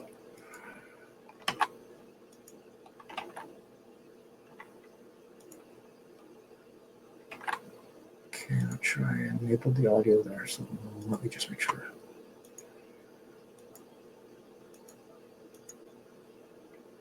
You're a very sweet person. That means you are on the same page with a lot of stuff. Let's get on the same page with a couple things. I care about kids' lives. So do I. Okay, we're on the same page. Okay, so that is a constant. Yeah. So in a debate, in a Socratic method, we now have a constant that we can come back to. Yeah. Right. So we both agree that we need to protect kids. Absolutely. Okay. Kids are not being protected without programs like SOGI. One more time. You're a very sweet person. That means you are on the same page with a lot of stuff. Let's get on the same page with a couple things. I care about kids' lives. So do I. Okay, we're on the same page. Okay, so that is a constant. Yeah. So in a debate, in a Socratic method, we now have a constant that we can come back to. Yeah. Right. So we both agree that we need to protect kids. Absolutely. Okay. Kids are not being protected without programs like SOGI.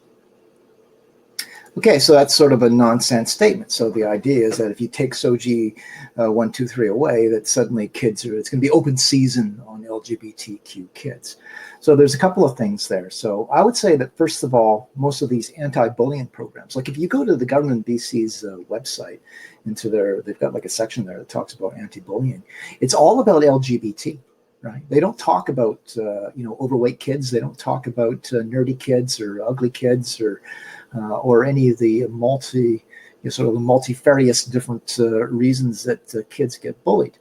It's all LGBT, and yet when I was young, LGBT were not the ones who really got viciously bullied. It was weird, sort of nerdy, emotional kids like me, and overweight kids, and goofy kids, and these were the ones who really got bullied.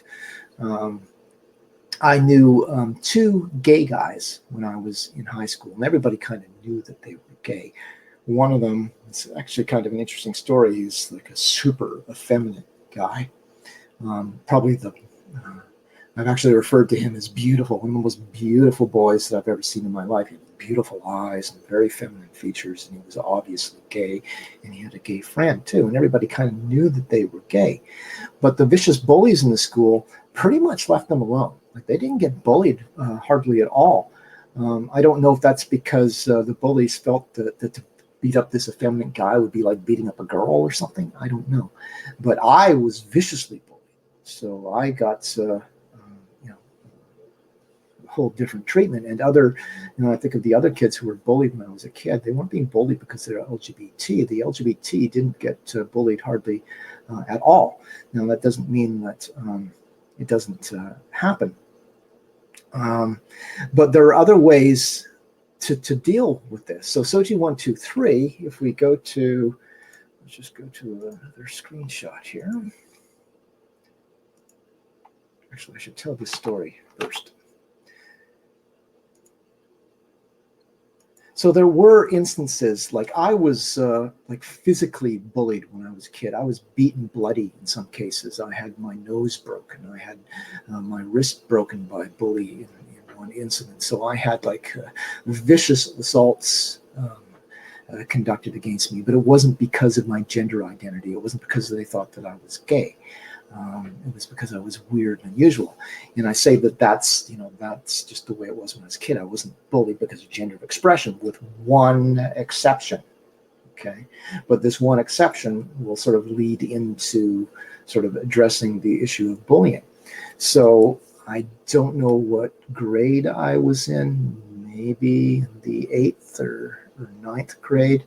It was when David Bowie's album Scary Monsters sort of hit the chart. I was a big David Bowie fan. Bowie had a big sort of influence on me and my tendency to express in unusual ways too. I got into punk rock and new wave at the time, so all these sort of weird sort of forms of expression that were prevalent in all of that had a big sort of impact on my psychology. The first time I saw Ziggy Stardust, I was like, wow, this sort of effeminate space alien creature that David Bowie had transformed himself into. Actually, I'll show you a picture of that. I've got one here, I think.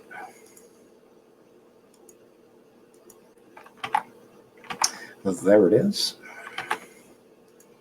So that's Ziggy Stardust, right? Sort of this alien creature. But David Bowie had a big effect on me. But David Bowie kind of disappeared from the charts for a while and wasn't really big on the charts until his Scary Monsters album came out. And once that came out, and Ashes to Ashes and Fashion became these super chart toppers, I thought, okay, so David Bowie's cool again. So I can, maybe I can start expressing like David Bowie. So I got this crazy idea in my head one day that I was going to dress up like Ziggy Stardust and go to school like that. And that was a big mistake. Okay, so I got dressed up in Ziggy Stardust fashion. Off I went to school thinking I was going to be so cool like David Bowie, right? Well, I was teased relentlessly all day long, but it got worse. My day ended rather abruptly. It was in between classes. I was going from one class to another in the hallway. I believe I was late because the hallways were relatively empty. I was walking down a hallway, and in the distance there were two bullies approaching me in the distance, but they weren't really looking at me. They weren't really saying anything, so I didn't think too much of it, and I just kept on walking. And as we got close to each other, right as we sort of got in physical proximity of each other, one of the bullies stepped in front of me suddenly and kicked me in the groin as hard as he could with his boot. And I immediately crumpled, sort of half paralyzed and in agony onto the floor. And I remember the bully sort of standing over top of me, didn't say anything. Didn't say anything at all. He just looked down at me. And I guess after he had ascertained that he had done sufficient damage to me, they just walked away and left me laying there on the floor. And I laid there for quite a long time before I got up. But that was like, I would say, the only incident in my entire time in school where I was attacked because of gender expression or cross-gender expression. But one has to keep in mind this was a very different time. This was like 1979 or 1980, something like that. And this was the interior BC, and it was very sort of virtually redneck country at that time. So it was a real sort of extreme act for me to do. And the responses to that were very extreme. There was a lot of sort of real homophobia right into the 80s in the Okanagan where I grew up. And I was, even as a young adult, I had some incidents, including one very serious incident that I don't like to discuss. But the thing is that there's other ways to address bullying. Okay, so to reduce bullying, you don't have to go to everybody and teach them that every sexual persuasion and gender identity under the sun is a-okay, right? Talk about, not using time efficiently, right? All you have to do is make sure that your teachers are active. So Hope is saying that if you get rid of SOGI 1, 2, 3, it's going to be open season on trans kids. Like if you stop giving kids I Am Jazz to read, that in the moment they put down the I Am Jazz books, immediately some redneck kids can start beating up a gay kid, right? The idea is ridiculous. One of the most important ways to reduce bullying in school is by having active, involved teachers, right? But we have even more things at our disposal now. Okay, so all of our schools can be wired with cameras, right? Now, obviously, you don't want to wire private spaces, but like the incident that happened to me in the hallway, right? Would that happen if the students had known that there were security cameras in the hallway, right? Would they sort of come out and violently assaulted me like that had they known there were security cameras? Right? I don't think so. So there's other ways to deal with bullying. There is sort of another sort of issue here. Like, I don't know, like getting rid of bullying is going to be a pretty tough task. Good-looking kids, like good-looking guys and good-looking girls are always going to look down on nerdy, sort of ugly kids, right? That's just the way it's going to go. To sort of get that out of culture is well, good luck with that, right? And I think that part of that is almost Darwinian in nature. It's almost a survival of the species. It's almost a natural selection thing. So I say that I was sort of targeted for bullying because I was really sort of weird and emotional. And it's like a pack of dogs. Like if you got like a pack of dogs or a pack of wolves, and there's one wolf that's acting really strange and unusual, the other dogs will, go after it to try to make it behave. And if it doesn't behave, they'll actually chase the whole thing away, So the whole lone wolf, like I call myself a lone wolf, but that's the whole thing. So I think there's like a Darwinian thing going on there, and there's like almost a natural impulse encoded in humanity to,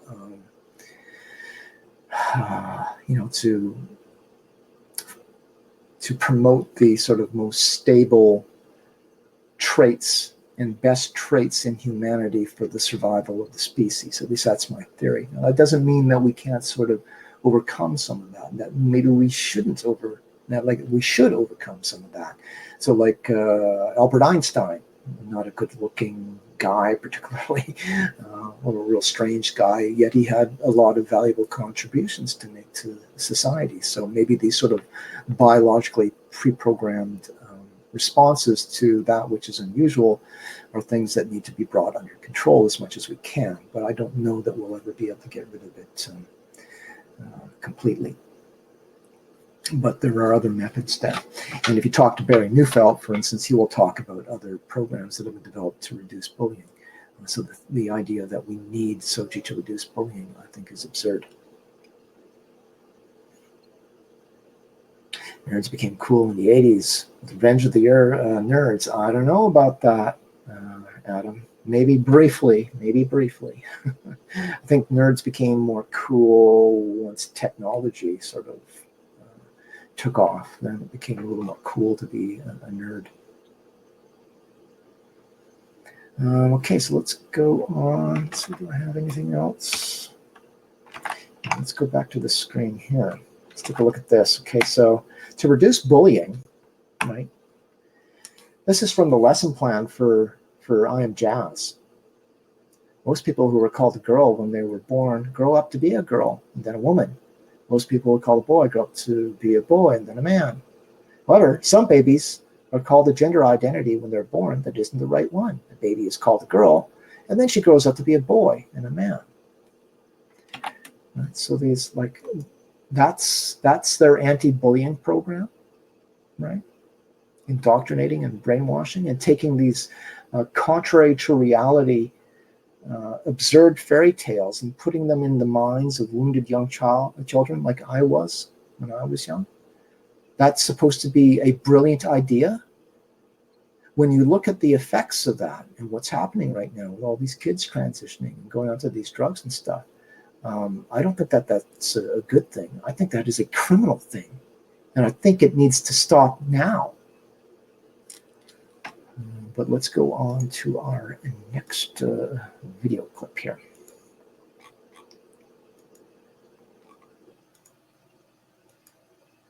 Back to our friend Hopeborn.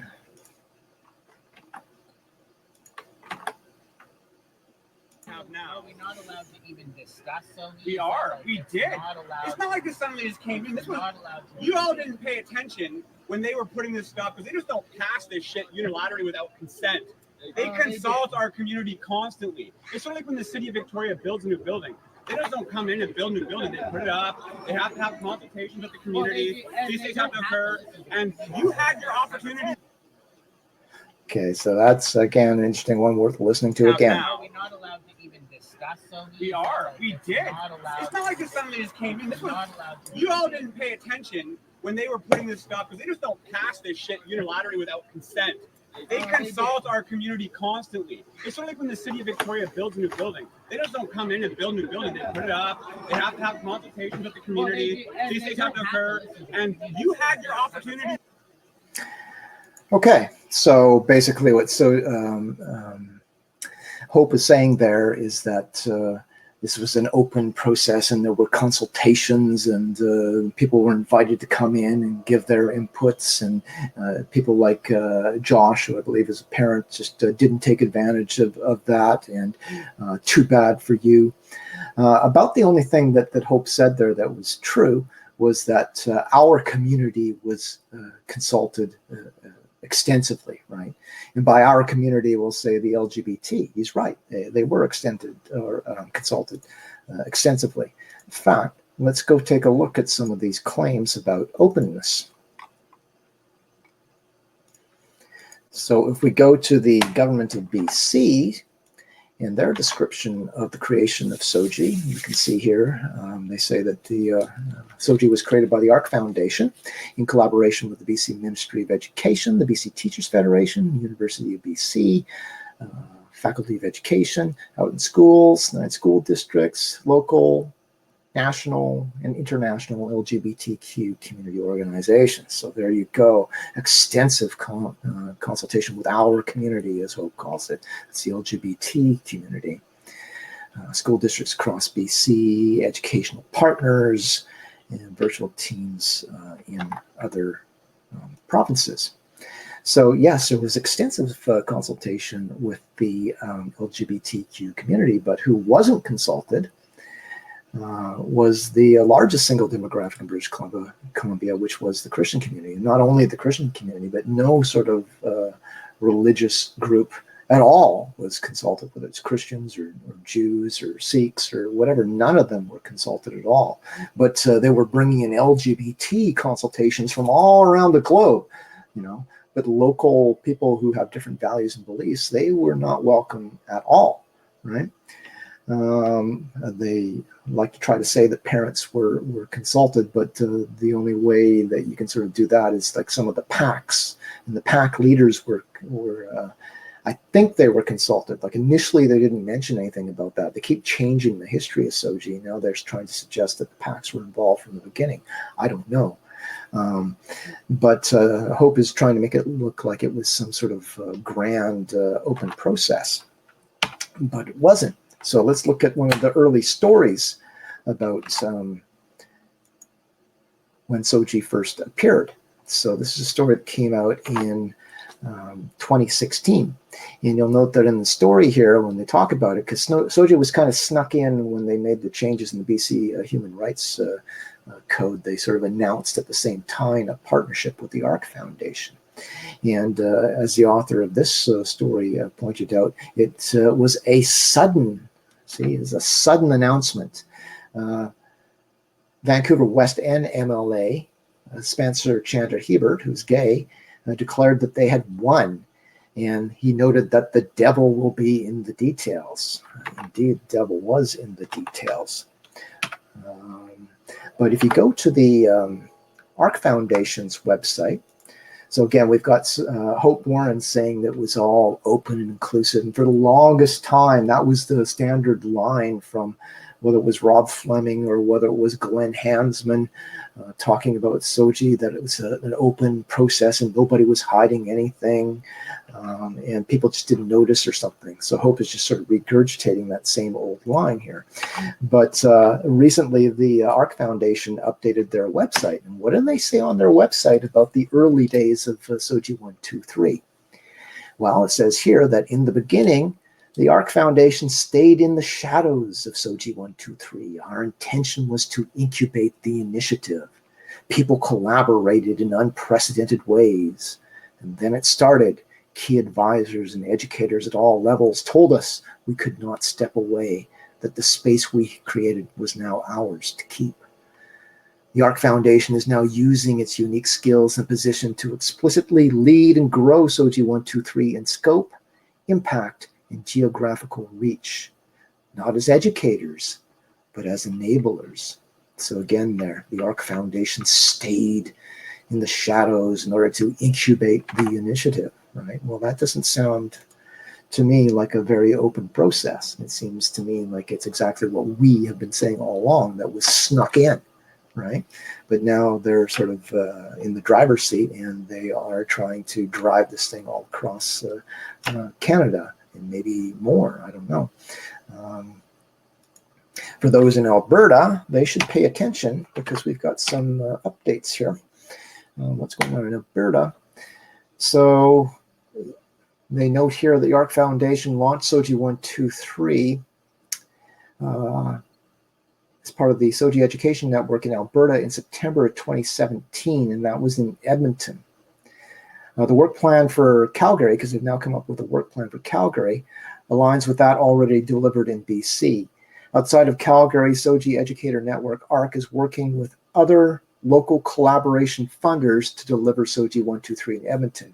That's an interesting observation there where they talk about collaboration funders.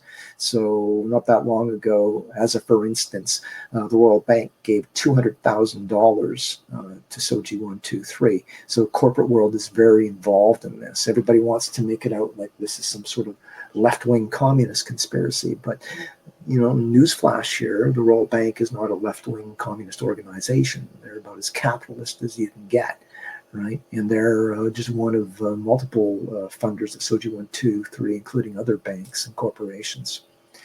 The network in Calgary will run from September of 2019, so it just started last month, till June of 2020. And then, of course, if it is well received, which I'm sure they'll make it appear that it was, even if it isn't, then it's likely going to spread to the rest of the province, because once you have Edmonton and Calgary and Alberta, the rest of the province is just going to fall behind, right? And so then they've got BC and Alberta, and then they're probably going to move on to Saskatchewan and Manitoba and so on and so forth. That's their general plan, to take over the whole country. I don't know about Ontario, because Ontario's kind of got its own sort of version of SOGI 123. It's not a specific program, it's just sort of the way they've constructed their curriculum.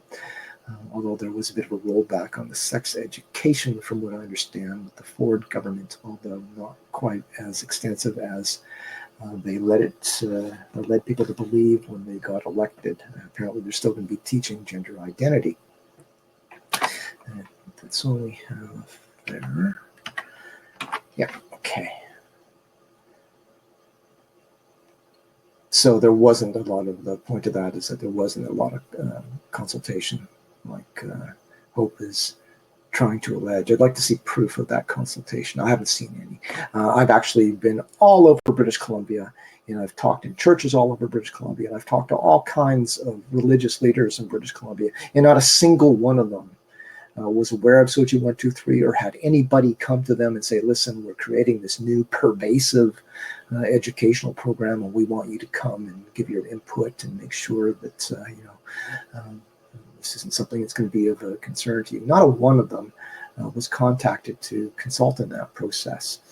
And that makes SOGI 123 a program that is not inclusive, okay? Because this is something that they have deliberately designed to saturate the educational system, okay? Now, if you want it to be truly inclusive, you're going to include Christians, you're going to include Sikhs, you're going to include Jews, you're going to include, every sort of major segment of your society that has a stake in the education of children. And you're going to want to bring them in and make sure that what you're doing is sensitive to their concerns, beliefs, and values, okay? That's going to cater to diversity, right? But they didn't want to do that, because I think they knew if they brought in a lot of Christians and stuff, and they saw that, wait a sec here, you're teaching boys that they can be girls? Whoa, hold on a second there, right? So they deliberately excluded the largest demographic. So it is not a diverse and inclusive program, to put it mildly. Let's go on to the next video clip. Adam says he appreciates all the women. Yes, I tell people from time to time that the vast majority of my followers and supporters are women. As I joked the other day, it's not because they think that I'm. What's going on here? Then my software is not locking up. So my software is locking up. Give it a second here. I don't know if y'all can still see me. My software is freezing.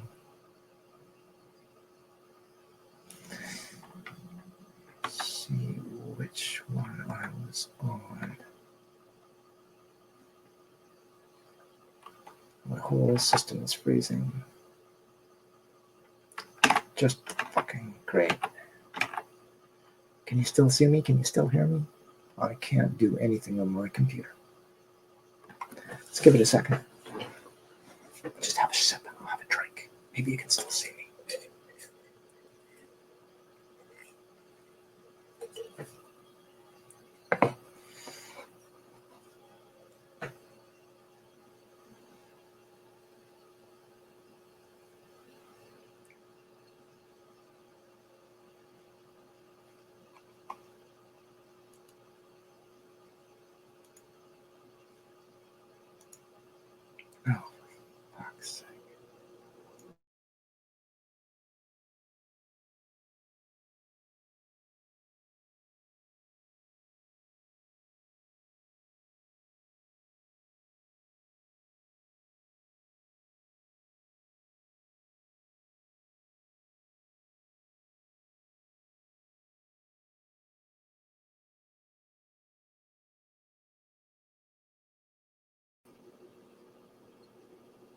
Okay, I'm back.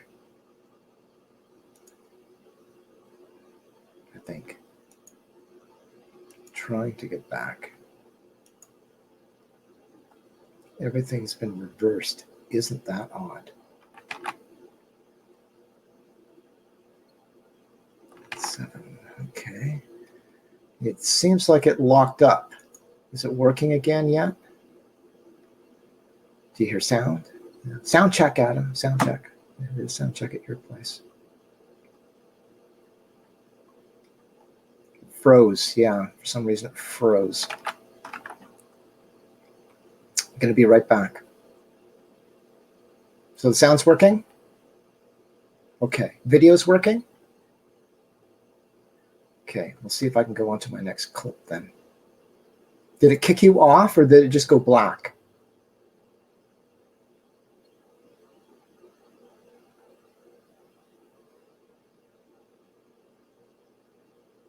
Did you have to log back on to my live feed, or did you just have to wait for me to come back? Okay, all right. So I'll go on to the next clip then. I don't know what happened there. Let's see if this works. The last one I did was Soji was openly discussed. So let's go on to the next quote from Hope Now One. you're here. We had Give me a sec here.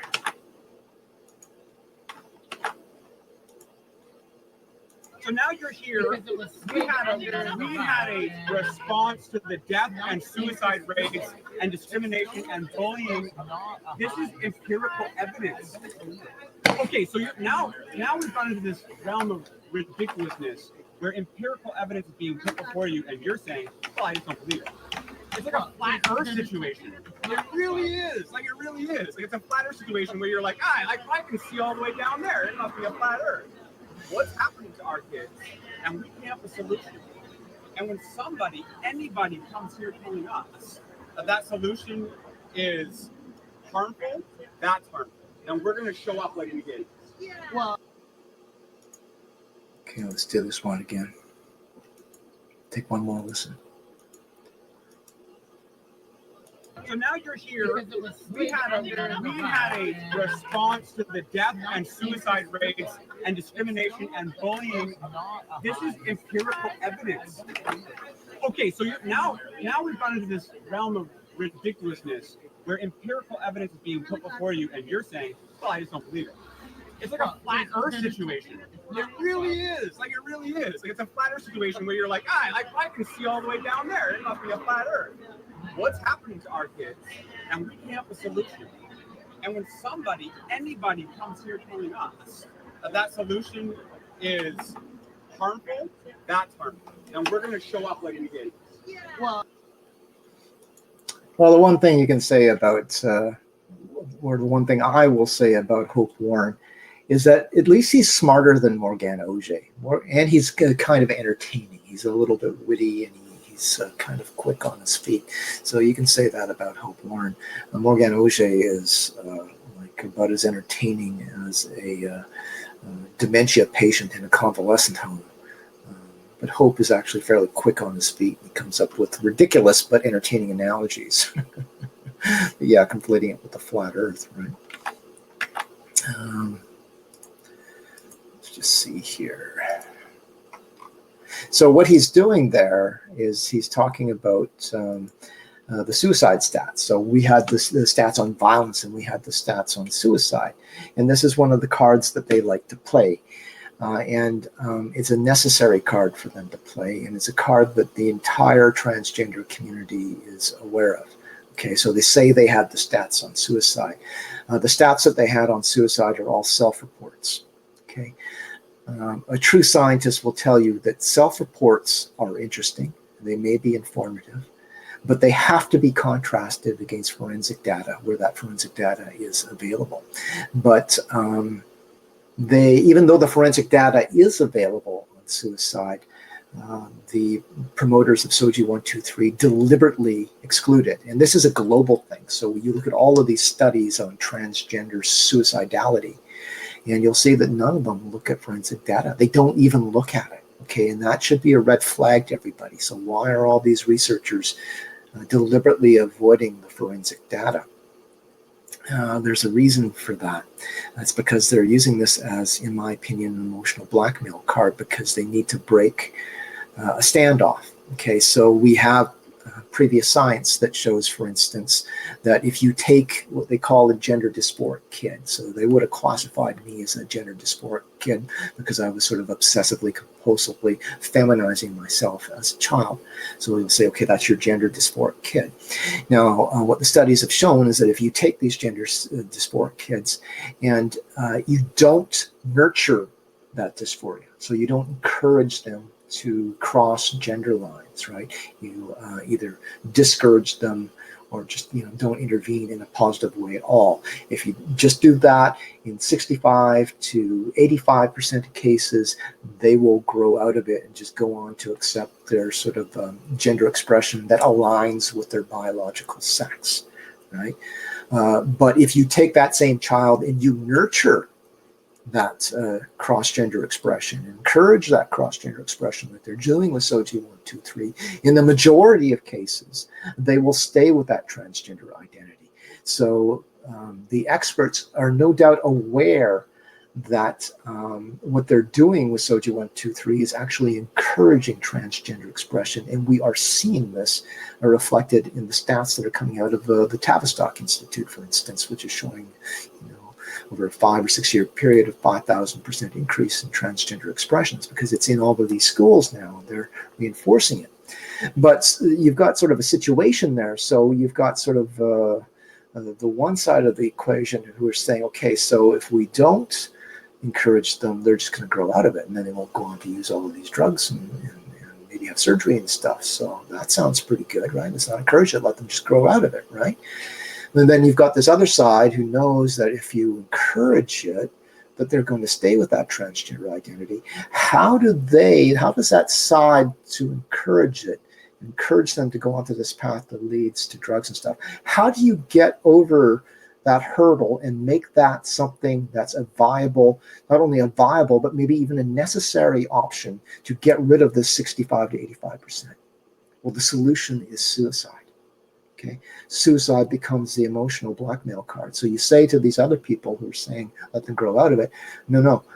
And I actually had this from a SOGI proponent in Vancouver Island, who travels around from school to school, sort of teaching the wonders and glories of gender identity in SOGI 1, 2, 3.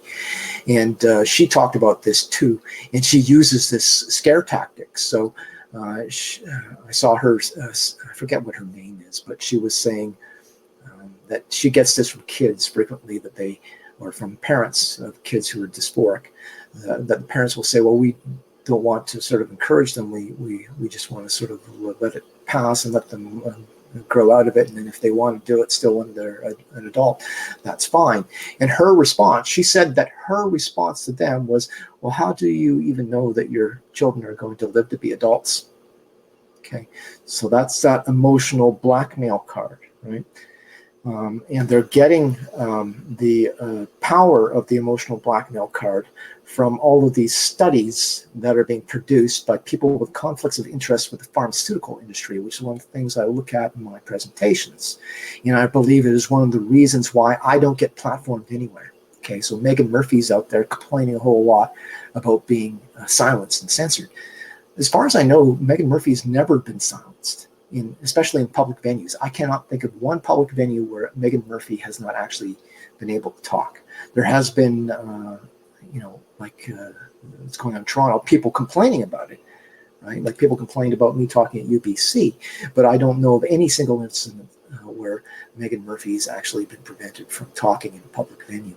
Whereas I've got at least 4 public venues in recent memory that have actually denied me speaking and actually canceled signed agreements to speak. So I had Trinity Western's not a public one, but it's a university. Trinity Western canceled our agreement to speak there. Camosun College refused to allow me to speak there. The University of Victoria has refused to allow me to speak there. Douglas College, again, canceled an actual agreement that we had for me to speak there.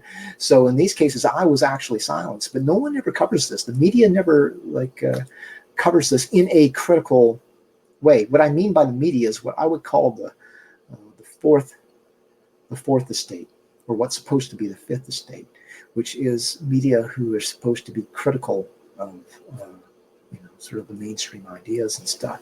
So Jonathan Kay, who I would say sort of masquerades as an alternative media guy, he's never written about what happened with me being censored in these different venues, right? He's never talked about the outrage. He goes on and on and on about Meghan Murphy, and that people are trying to censor her, but whereas I'm actually being censored and silenced, nobody in the alternative media, whether that's Rebel Media or National Post or Post Millennium, nobody talks about that, right?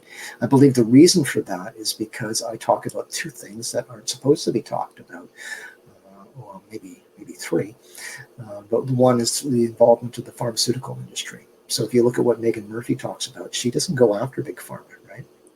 She also doesn't go after SOGI 1, 2, 3. Right? I go after both of these things, and I go after them aggressively. I also talk about free speech implications. I think Meghan Murphy talks a bit about that, but she doesn't talk about the other two big ones, which are involvement of pharmaceutical companies and their interests. I'm very surprised and actually quite disappointed that we don't see more feminists talking in BC, specifically talking about the insidious influence of SOGI 1, 2, 3, because what SOGI 1, 2, 3 is doing at this time is it is creating a growing army of turf haters, okay?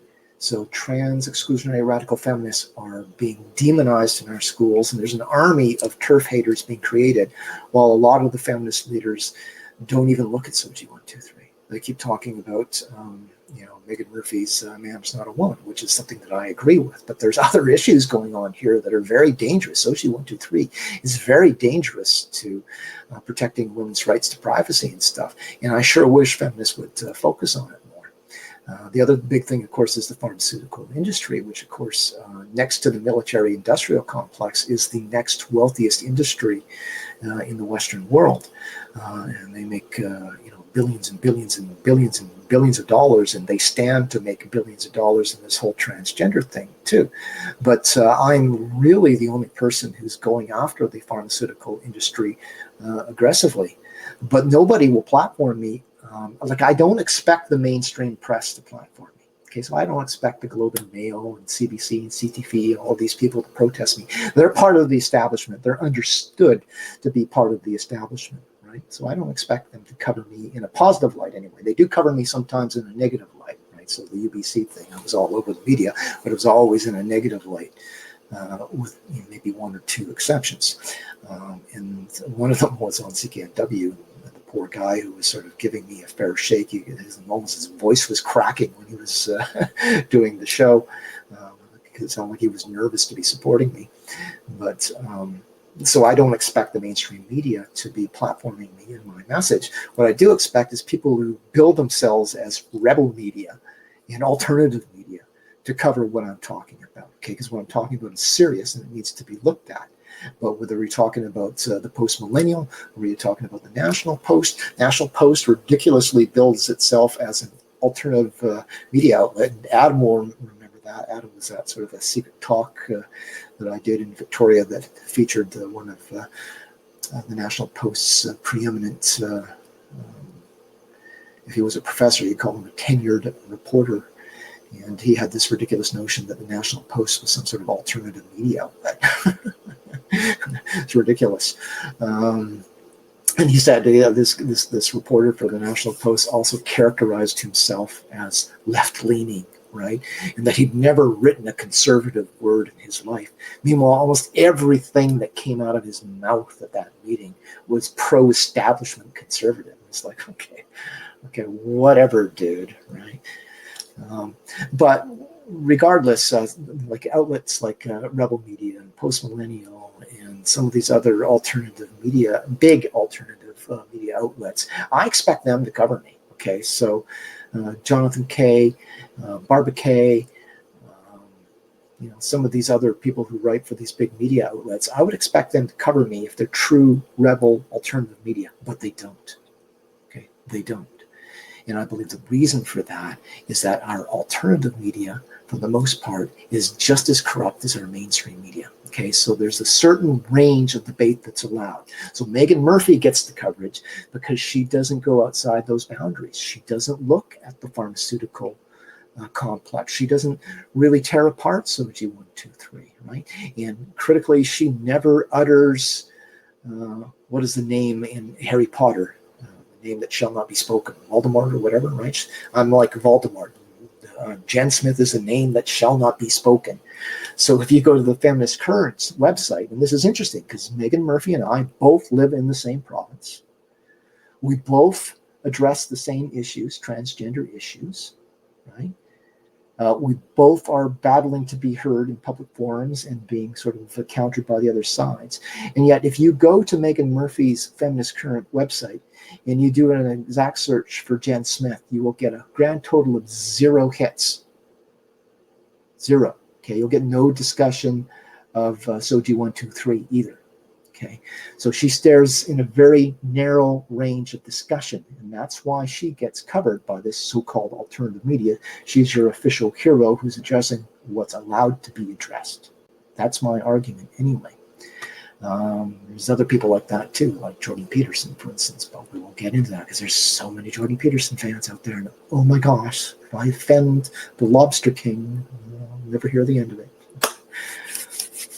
But yeah, so it doesn't get covered, so that's unfortunate. But the pharmaceutical industry angle is very important. And suicide, so we'll go back to the question of suicide. Let's take a look at some of the forensic stats that they don't want you to look at. So this is one of the things, like I had a whole crowd of LGBTQ protesters in Duncan, I believe it was, when I started listing some of the forensic data on suicide stats, which are never discussed in any of these scientific studies, right? They got up and they walked out when I was presenting that stuff. But this is important information because self-reports are not enough. So let's take a look at some of the forensic data. It's a little bit bigger. Okay, this is suicide stats for Canada between 1930 and 2008. Okay, now keep in mind here that the general thesis that the people who are pushing SOGI 1, 2, 3 have, and what they're trying to do, and this is the weapon that they use to justify the affirmative model rather than this wait until they're adults model, is that we need to jam this through whether parents like it or not, because it's going to reduce bullying, and by extension it's going to reduce suicide. So Rob Fleming, our education minister, came out and critiquing me and some other people. He was saying that if we don't stop and if we have success in discouraging SOGI 1, 2, 3, that it will lead to suicide. Right? So this is the card that they're playing. But the studies that they rely upon for justifying the claims that these kids are all going to commit suicide are all self-reports. Okay, there's all kinds of studies out there, but they're all exclusively focused on self-reports. So what they never look at is the forensic data. So let's look at the forensic data. So if we accept their thesis, and that by sort of conditioning the minds of young people to believe that being gay and transgender is awesome and cool and increasing toleration and acceptance, this is going to reduce bullying, and by extension, it's going to reduce suicide. Okay, first of all, what we would expect is we would expect that as society becomes more tolerant and inclusive, suicide stats for young people would go down. Okay, they can say through their self-report studies again that suicidal ideation goes down, and that's just they tell kids that being gay and bisexual and transgender is awesome and cool, and give them free condoms and stuff, and then they go back and say, do you feel happy and less depressed? And they say yes, and they go, okay, see, it works. That's the way they do it. But does it actually reduce suicide, as they claim? Well, this is the forensic data of actual suicide deaths in Canada.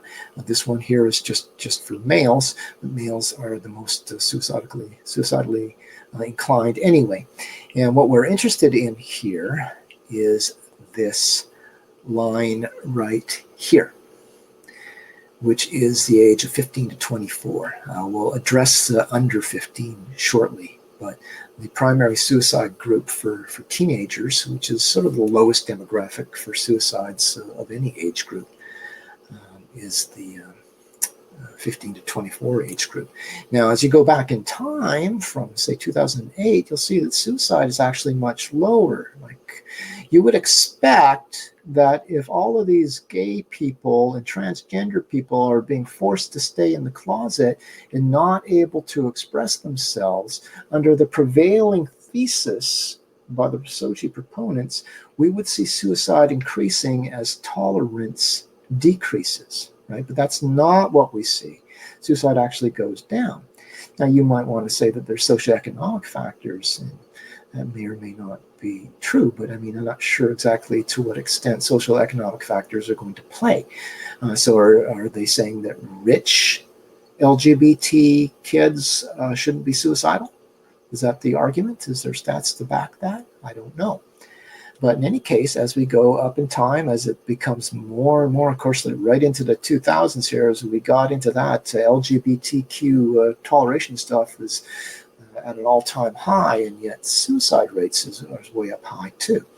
Now, if we move forward and we go to this more recent chart of statistics, this is between 2000 and 2016, here's where we get that under 15 age group. And what we see here between 2000 and 2016 is suicides for people under the age of 14 are almost unheard of. Okay, and that has not changed over a couple of decades. Actually, if we go back further than the time frame that we're seeing here, it remains true as well. Under the age of 15, suicide's almost unheard of, and that has not changed much. Although there is, you could argue, sort of between here and here, an ever so slight increase in the under 14, but it's almost negligible, right? So the age group that we're primarily interested in here is the 15 to 24. Okay, that's where you start seeing more significant numbers of suicides. Although I've said before, it's interesting that this white line here, 45 to 54, this is the really high suicide rate. So if you've got people saying in that age group that they're suicidal, these are the ones who are the most likely to commit suicide.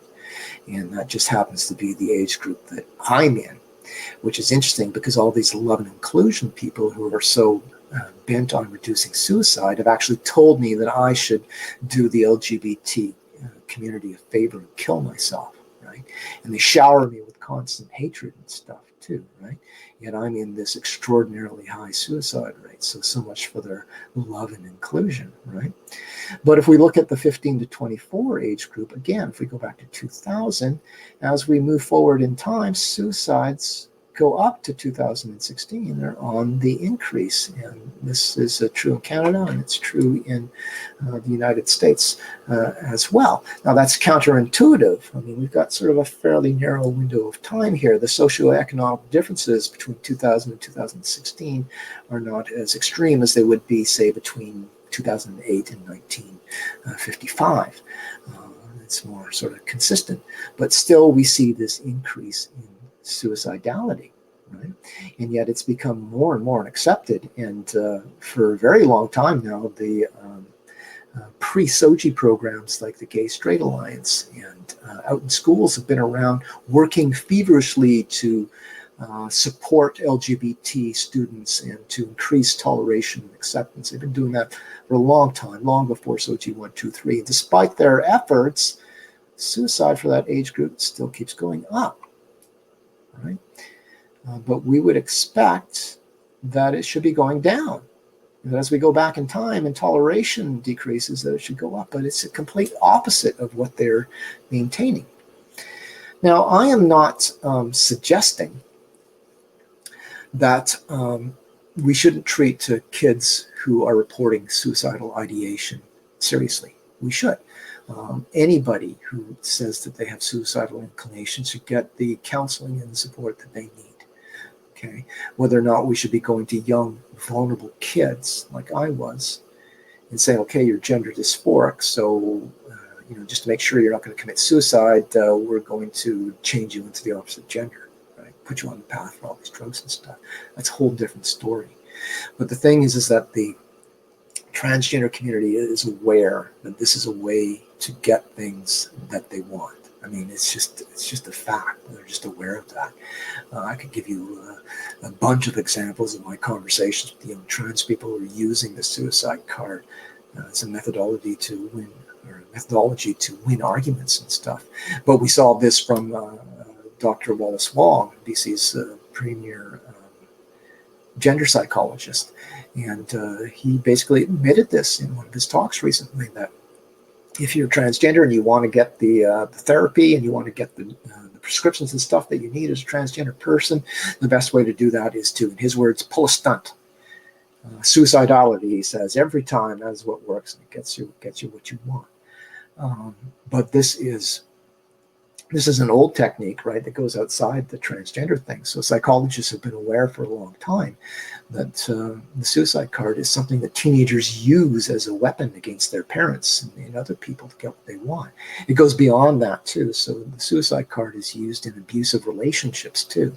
So classic sort of line from a man who's beating up his wife or whatever, and she's had enough and she wants to leave, he will say something like, if you leave me, I'll kill myself, right? So it's another blackmail card that is being played out there. So what I'm saying basically is that they are breaking the tie of this, what to do with dysphoric kids, by playing the suicide card, right? But there's no forensic data to support the idea that brainwashing kids is going to reduce suicide. Quite the contrary seems to be true. I don't think there's any help for you, madam. No help at all. I think that's all the suicide stats that I have. Just go back here. Was that the last one? Oh, yeah, no, here's another one. It's worth paying attention to here. And take a look at this.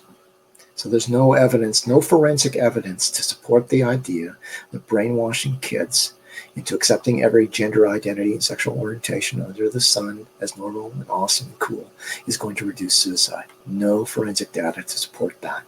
What we do have forensic data to support, on the other hand, is that for transgender people who actually go through with the full gender reassignment surgery and get all the hormones and all the treatment and stuff that they want, and they go through with the genital reassignment surgery, with them, what this longitudinal study in Sweden determined was that they were 19 times more likely to commit suicide after getting everything that they wanted.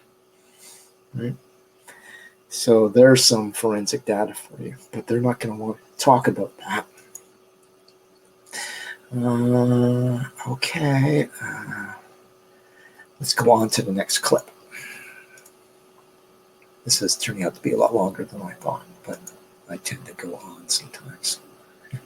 No comments from the peanut gallery about that, thank you. More from Hope. We can't get enough of Hope Warren.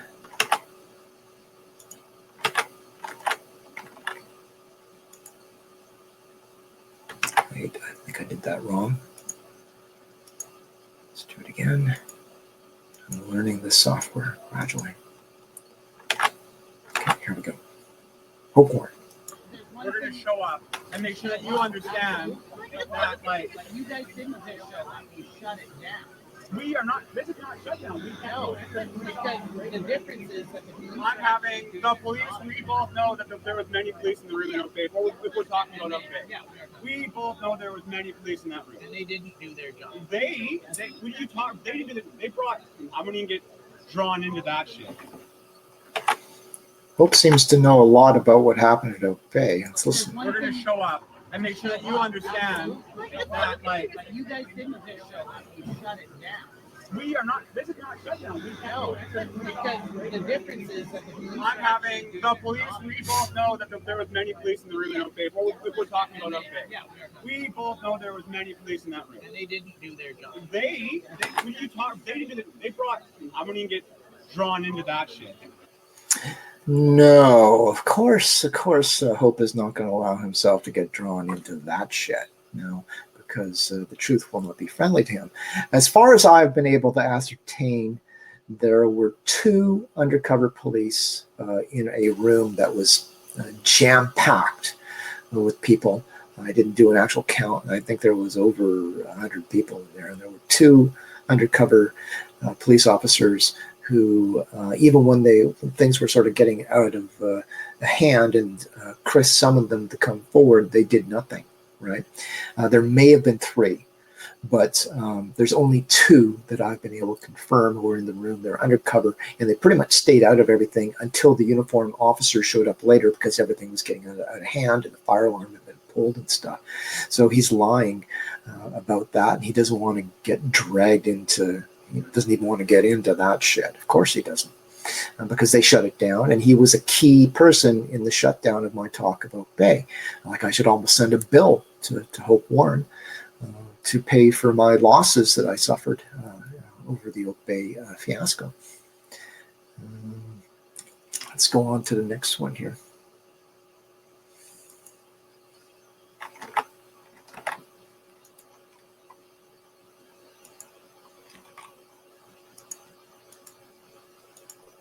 Who use your platform and who use your platform. Okay, this isn't. My little freeze there seems to have screwed up all of my settings.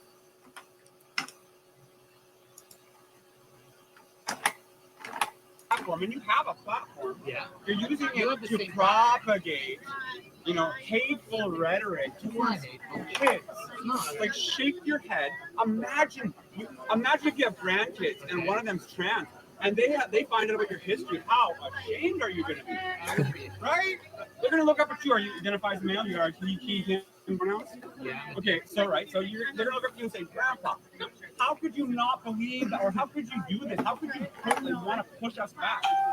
I don't know if you have a personal connection to this issue. So I don't know if you understand why we get so worked up about this. Because I think, once again, you are removed from it in such a way. And again, this is how privilege works. Get this on film. You're not feeling the impact, so you don't think it's happening. We feel the impacts when we get passed up for jobs or told we can't be in a place to rent or can't find employment. But you're trying to do the same thing to Jen. We're standing out here peacefully protesting the rhetoric and hateful speech of somebody that wants to debate my existence as an ideology, wants to talk to what's not true about activism. Jen isn't talking about how you don't have a right to exist. Like, Jen's never said anything like that. You haven't even heard Jen's presentation, but you're making all of these assumptions. Anti-Soji's I've heard it 3 times. Anti-Soji's anti-trans. Well, that's just It's anti-queer and it's anti-kid. Okay, so let's go through this. Let's go through this again. There's some things worth commenting on here. Who use your platform, and you have a platform. You're using it to propagate, hateful rhetoric towards kids. See, here's this whole sort of, they just fabricate things, right? So propagating hateful rhetoric towards kids, right? Like, I and Freedom Free for All are out there, trying to make people hate these kids, right? Like, he's just sort of fabricating this out of thin air and just running with it. And this is ubiquitous in transgender activism, this willingness to sort of fabricate these extreme extreme defamatory claims. Like, these are extremely defamatory, right? So I have people out there who like hate me with a passion, right? I've got stalkers and stuff too, but they have generated really vicious hatred towards me. I mean, you should see some of the comments and messages I get from people. I mean, they've generated vicious hatred towards me by accusing me, falsely accusing me of speaking hatred. And I don't know whether Free for All has experienced the same kind of fallback. It's I think I'm like a special case in terms of I get special love and attention because of my identity. Like, shake your head. Imagine if you have grandkids and one of them's trans, and they find out about your history. How ashamed are you going to be? I wouldn't be. Right? They're going to look up at you. Are you identified as male? You are That is a precious moment right there. Looking at Josh Steffler, who is obviously male, does everything male. He's as male as can be. He's a father, and he's stopping to ask for his pronouns and how he identifies. I mean, are you kidding me?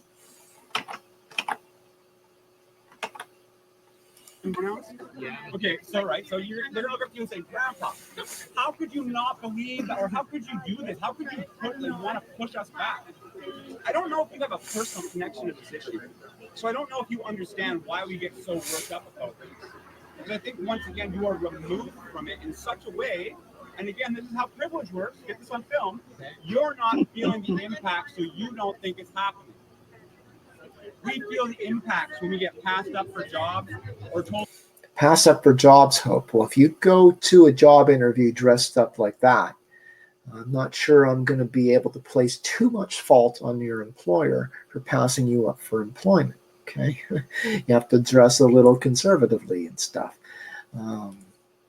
Besides, I mean, I am not suggesting, and nobody I know is suggesting that transgender people should be unfairly discriminated against for housing or for jobs or these types of things.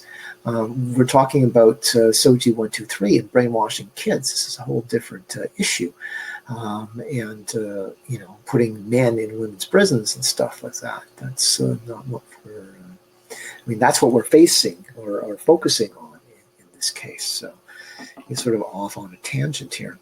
We can't be in a place to rent or can't find employment. But you're trying to do the same thing to Jen. We're standing out here peacefully protesting the rhetoric and hateful speech of somebody that wants to debate my existence. Well, there's one of the classic lines there, that I want to debate his existence. I have never attempted to debate Hope's existence or anybody else's existence. Okay, what am I? God? People exist, okay? Even if I don't like them, they exist. And I'm not going to digress into ridiculousness and start debating whether or not they exist. It's a stupid thing to say.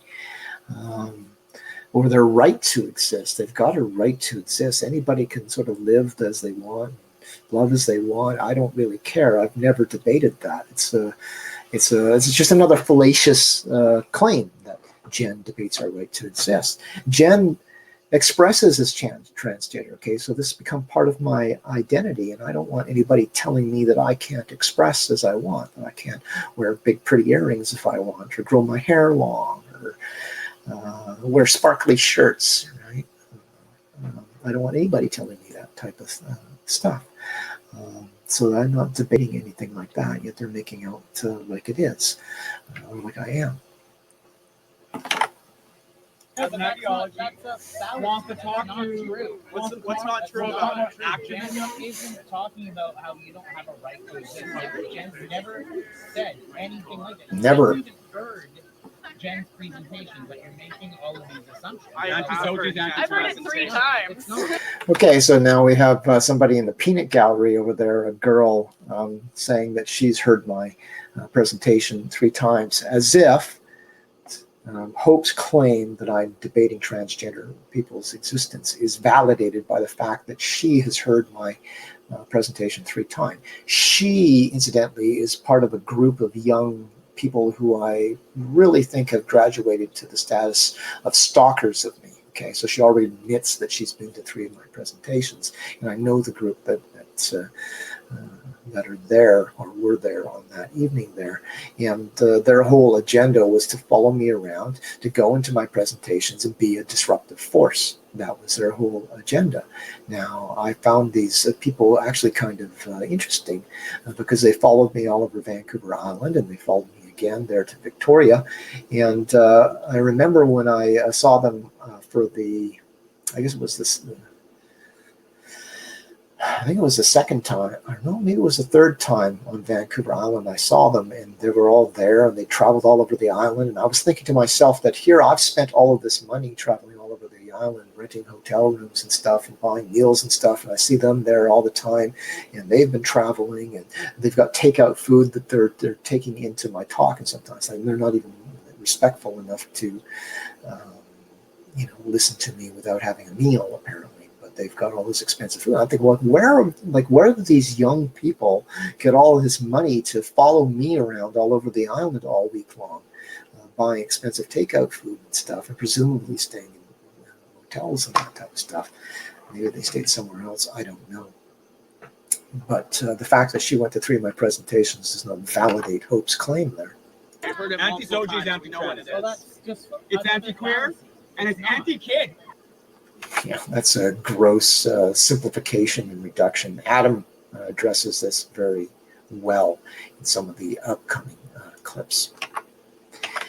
And so let's just move on here. Adam actually is, for me, Adam is a godsend. Adam goes in with these people and he says a lot of things that I can't say, and engages them in ways that I can't engage. So I get enormous amounts of entertainment listening to Adam dealing with these people in the crowd. Adam and I maybe don't align 100% on political issues, but we don't have to align 100% on everything. I am enormously grateful for his interaction with these what we might call clowns. So let's go on to the next clip. And I believe this is where we get Adam getting involved. Propaganda about. Yeah, and this is going to be interesting. So if you can see this guy right here, full screen. Okay, so if you can see this bearded guy right here. Have you heard Jen's? He's one of the stalkers. Okay, so that's at least the 4th of my presentations that he was at. And this guy actually is one of the guys who I actually regard as being somewhat dangerous, okay, because he was actually in my presentation in Duncan, and he couldn't really control himself.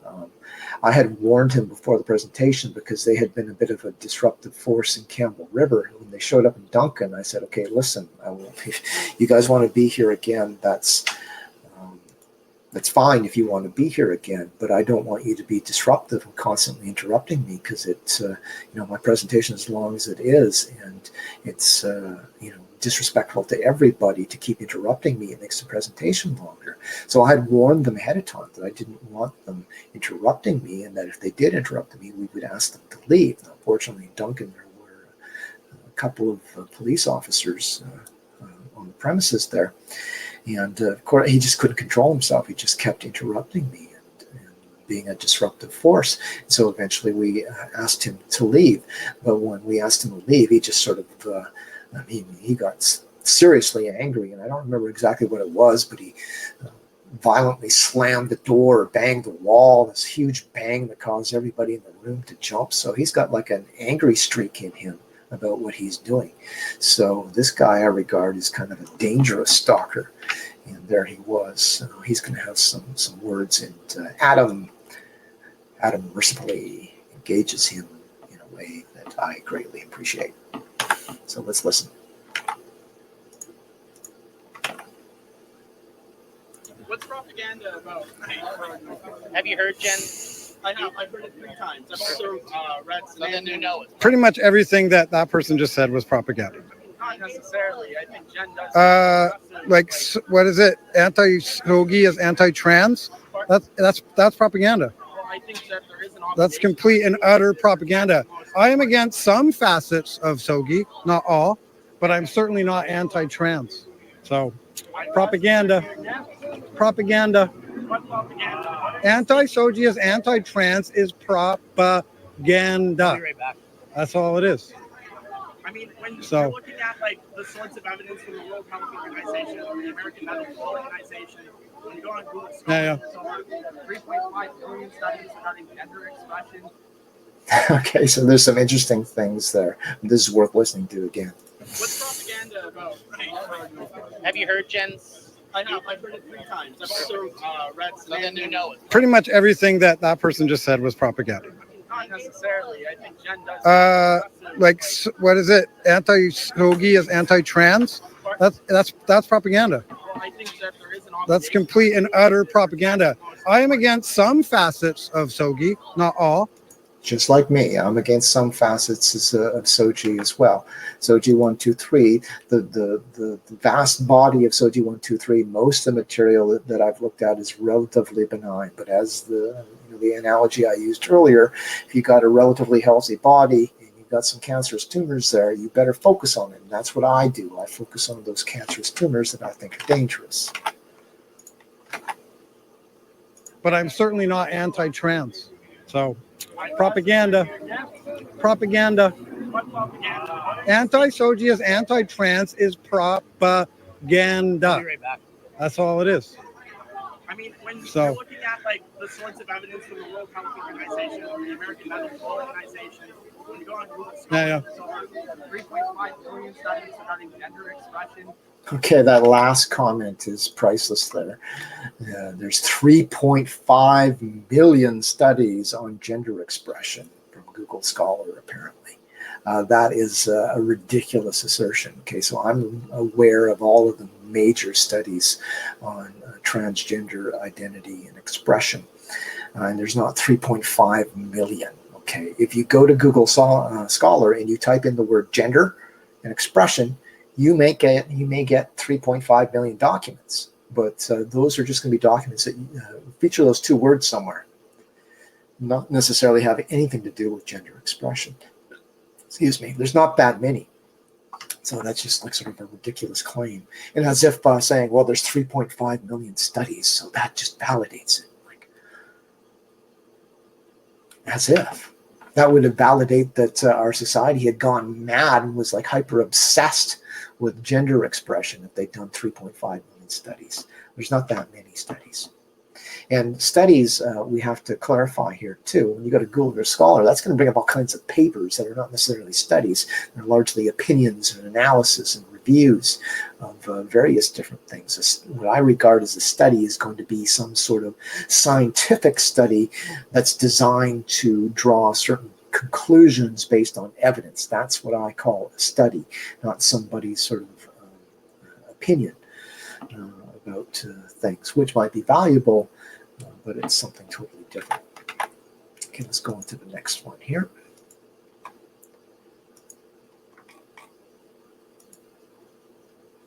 Here's where he really gets into some stuff. Yes, Adam, I need you at all of my protests. Trust me, they spend hundreds of millions on developing and designing this propaganda for people just like all y'all. More money than the oil industry? Yeah, but certainly not the what about pharmaceutical industry? Yeah. That want to benefit off of all the surgeries and all the hormone blockers. Oh no, whoa, hey, only my science is correct. What are we at talking about? Yeah, see now you don't want them to engage. Well, you've already spoken and signed off. Go away. I mean, I've seen Jen's argument about like pharmaceuticals somehow trying to give kids hormones. It's fucking ridiculous. Wait, what did you just say? I've seen Jen's arguments about giving kids like pharmaceuticals, like the end goal being some like transport. It's ridiculous. Okay, so a lot of interesting points there. Let's go through them again here. And trust me, they spend hundreds of millions on developing and designing this propaganda for people just like all y'all. Okay, yes, indeed. I agree 100% there with Adam. They spend countless amounts of money generating propaganda now. I studied propaganda when I was in university.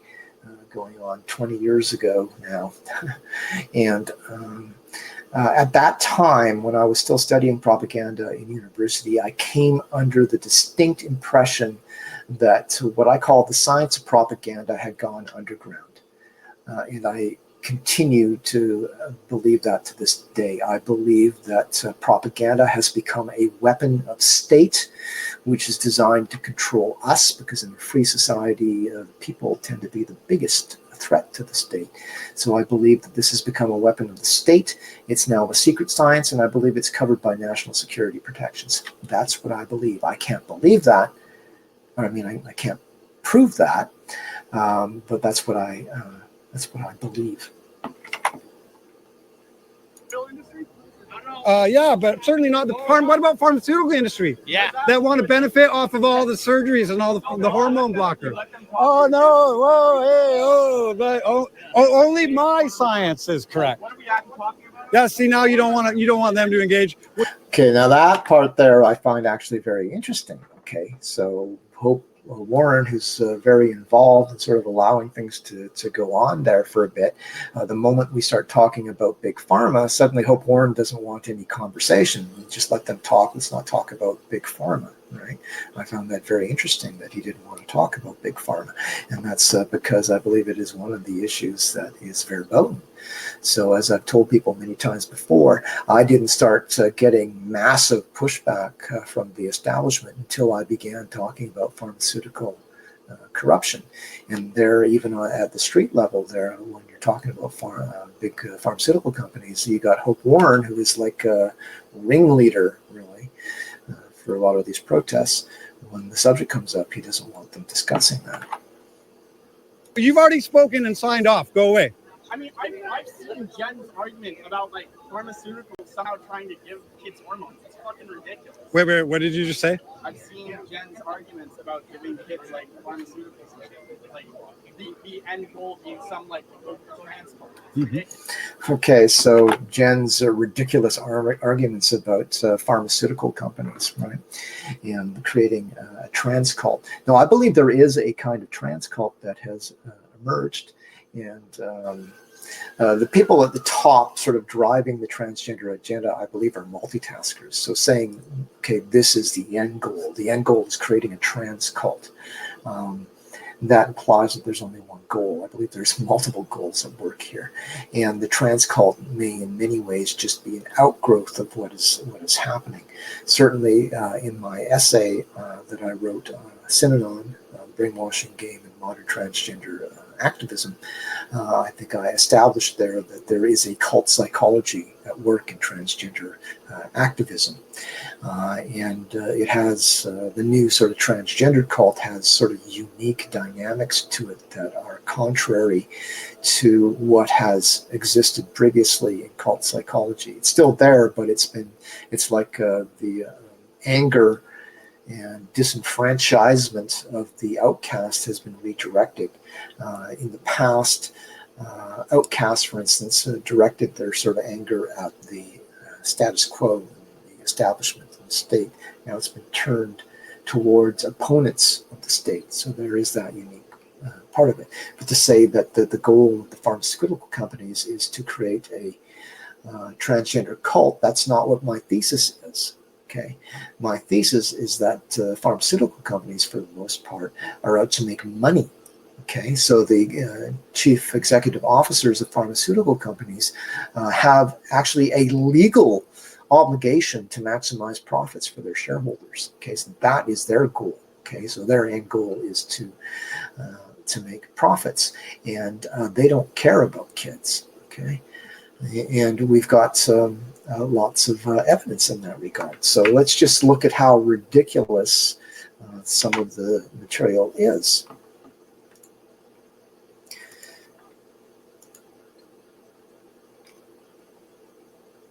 My ridiculous conspiracy theory that Big Pharma is interested in making profits off of kids.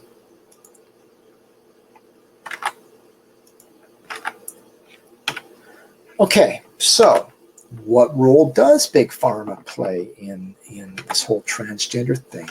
What we have here is WPATH. So WPATH is the World Professional Association for Transgender Health. Together with the Endocrine Society, they basically set the guidelines on how to respond and treat transgender people, including transgender kids.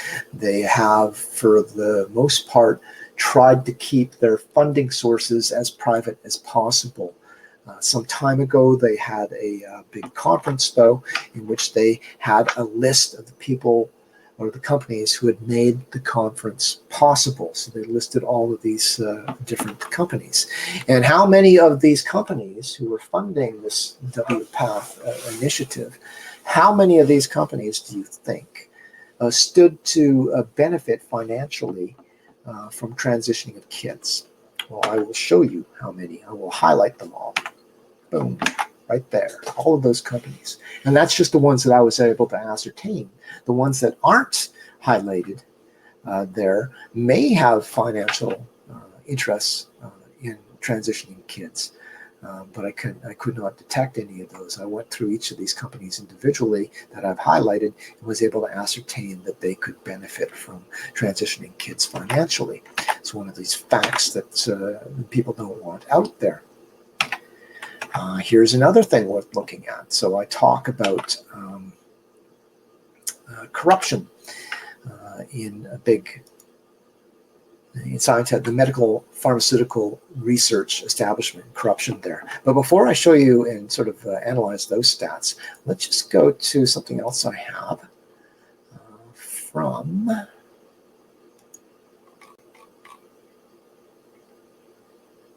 There we are. This is from former President Dwight D. Eisenhower, who recognized that there was an emerging problem in the scientific research complex way back in 1961. It was such a serious problem that he used his final words to the American people to illustrate this problem.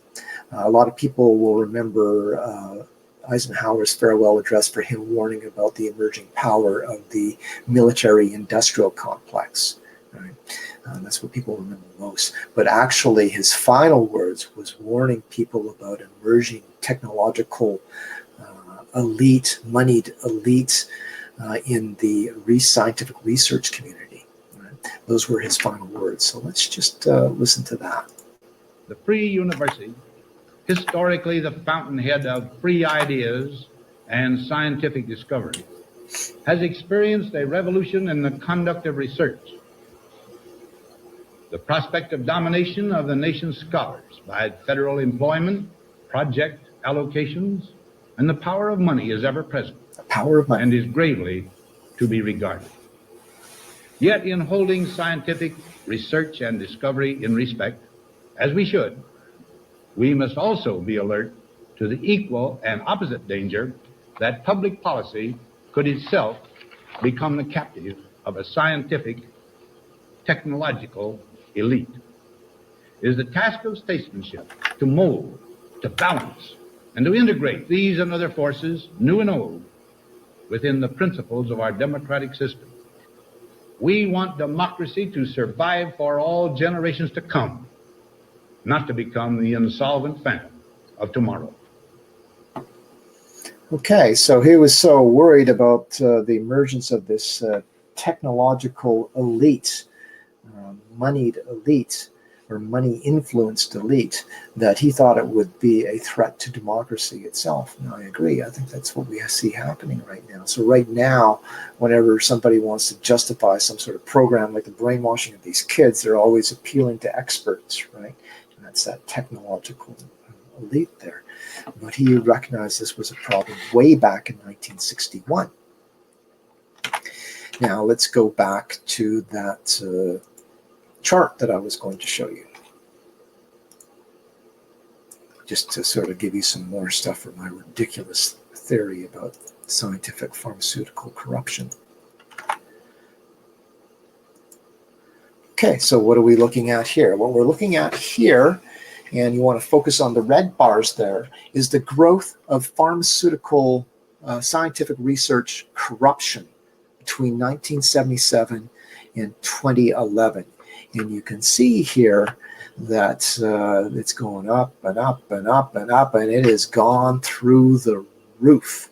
So it is getting out of control. I was looking at a study some time ago that looked at 20,000 fraudulent studies. So it is getting very bad, and it's gotten so bad. In my opinion, at this point, it's gotten so bad it is now a threat to the health and well-being of everybody, okay, and including our children. And it's something that needs to be addressed. How you want to address this, Adam and I actually might get into a fight about how to address this problem, because I'm not sure you can address this problem without cracking down on the pharmaceutical medical complex. I'm not going to go there. I'm just saying that this is a serious problem that is now endangering our children and everybody, and you can see it in the corruption there. And the corruption, when they say fraud, okay, so when you're looking at these red bars here, and they're talking about fraud or suspected fraud, this is the fraud that is done to benefit financial interests, okay, like the pharmaceutical industry. So it's pretty well known. Now, talking about profits, the profits that these companies make, well, let's just take a look at some of the profits, shall we? What have we got here? Okay, this is AbbVie, one of the main sort of companies out there that's funding and promoting some of the transgender scientists. And I've shown conflicts of interest with some of the transgender scientists in the AbbVie Inc. AbbVie, by the way, has a partnership with the University of British Columbia, who weren't entirely thrilled about me speaking there. And they sell two of the major drugs associated with transgender. So one is Lupron, and for the revenue year of 2018, they reported profits for Lupron of $892 million.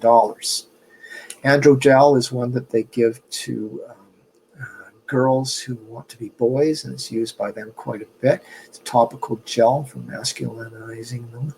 And they reported $469 million in sales for 2018. So I think you can see here when I say that there are billions of dollars potentially at stake here. Right. Now, I'm going to admit, because I'd always like to be as open and as truthful as I can, that, for instance, Lupron is used to treat other conditions. It's used most commonly to treat prostate cancer. Okay, so it is used for other conditions. So all of those profits are from transgender kids. Same thing with Androgel. It can be used for other conditions as well, but they're used extensively for transgender people as well. And this is just one company, right? So like I say, it could be billions of dollars at stake. And maybe that's one of the reasons I've had the whole establishment coming down on me. Maybe that's why the alternative media refuses to talk about me and report on me and the censorship of me, because maybe they've got their fingers in the same pie, or maybe there's a bigger agenda above that. And I do believe that there is. I believe that we've got social engineering going on. I mean, I've got all kinds of theories about what's going on. I can't prove a lot of these things, but I can speculate. I mean, in some ways, we as citizens, when we think our government is up to no good, doing things that are no good, the only thing that we can do as citizens is come up with theories about what's going on. It's like police officers, right? If there's a crime that's been committed and they don't know who's been committed the crime, they have to come up with theories, right? They have to look for evidence, like I look for evidence, like pharmaceutical evidence and stuff like that. Propaganda, this is all bits of evidence. And then you come up with theories for what's going on, just like a detective. So that's what I do. They'll call me a conspiracy theorist. I'll call myself a conspiracy detective. I'm trying to detect conspiracies against the people. And if anybody doesn't think that the government conspires against the people, they are either completely ignorant of history or they're liars, okay? Because governments conspire against their own people all the time. United States, in the sort of the history of the CIA, is, replete with conspiracies, like some of them egregious conspiracies against their own people. Too much to list there. You can break that all down, but I'm not going to break it down. Let's see, got anything else we need to look at here? Oh yeah, here's some more of my wild-eyed conspiracy theory. What is this? What are we looking at here? What we are looking at here is a graph that reflects the work groups who were involved in the creation of the American, it's a diagnostic statistical manual. Basically what that is a manual that's used by psychiatrists and psychologists to diagnose various mental health conditions and how to treat those conditions. And if you look at the committees, the task force or work groups that were assembled to address various issues, we're interested in the black bars here, which is for DSM-5. Right there, DSM-5, which is the most recent version. And if you look at a different task force, all of these black bars represent the percentage of the members of the work group who had conflicts of interest with big pharma and other financial interests. So it's really high right across the board for the most part. There's conflicts of interest everywhere. There was only one group where there was no declared conflicts of interest, and that's important, declared. I mean, if I break down some of the conflicts of interest with the Endocrine Society, as I do in my presentations, for instance, I will show conflicts of interest that are not declared. Okay, but these are just the ones that everybody admitted to. We got one group here where 100% of the members of the work group had conflicts of interest with big pharma or somebody else. But that's just me and my wild-eyed conspiracy theories that are so ridiculous, according to our bearded friend there, right? Who I wish would just stay away from me. Like you're beginning to sort of creep me out.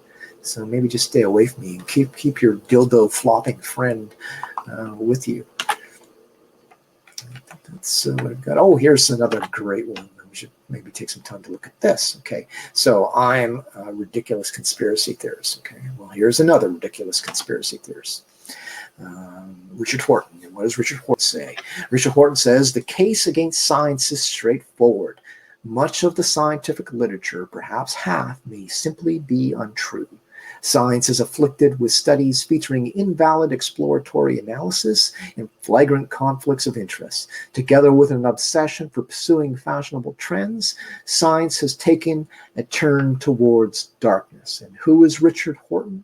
Richard Horton is the editor-in-chief of The Lancet, one of the most prestigious medical publications in the world. And he is not alone in his observations. This is a well-known problem that our scientific research complex is fundamentally corrupt.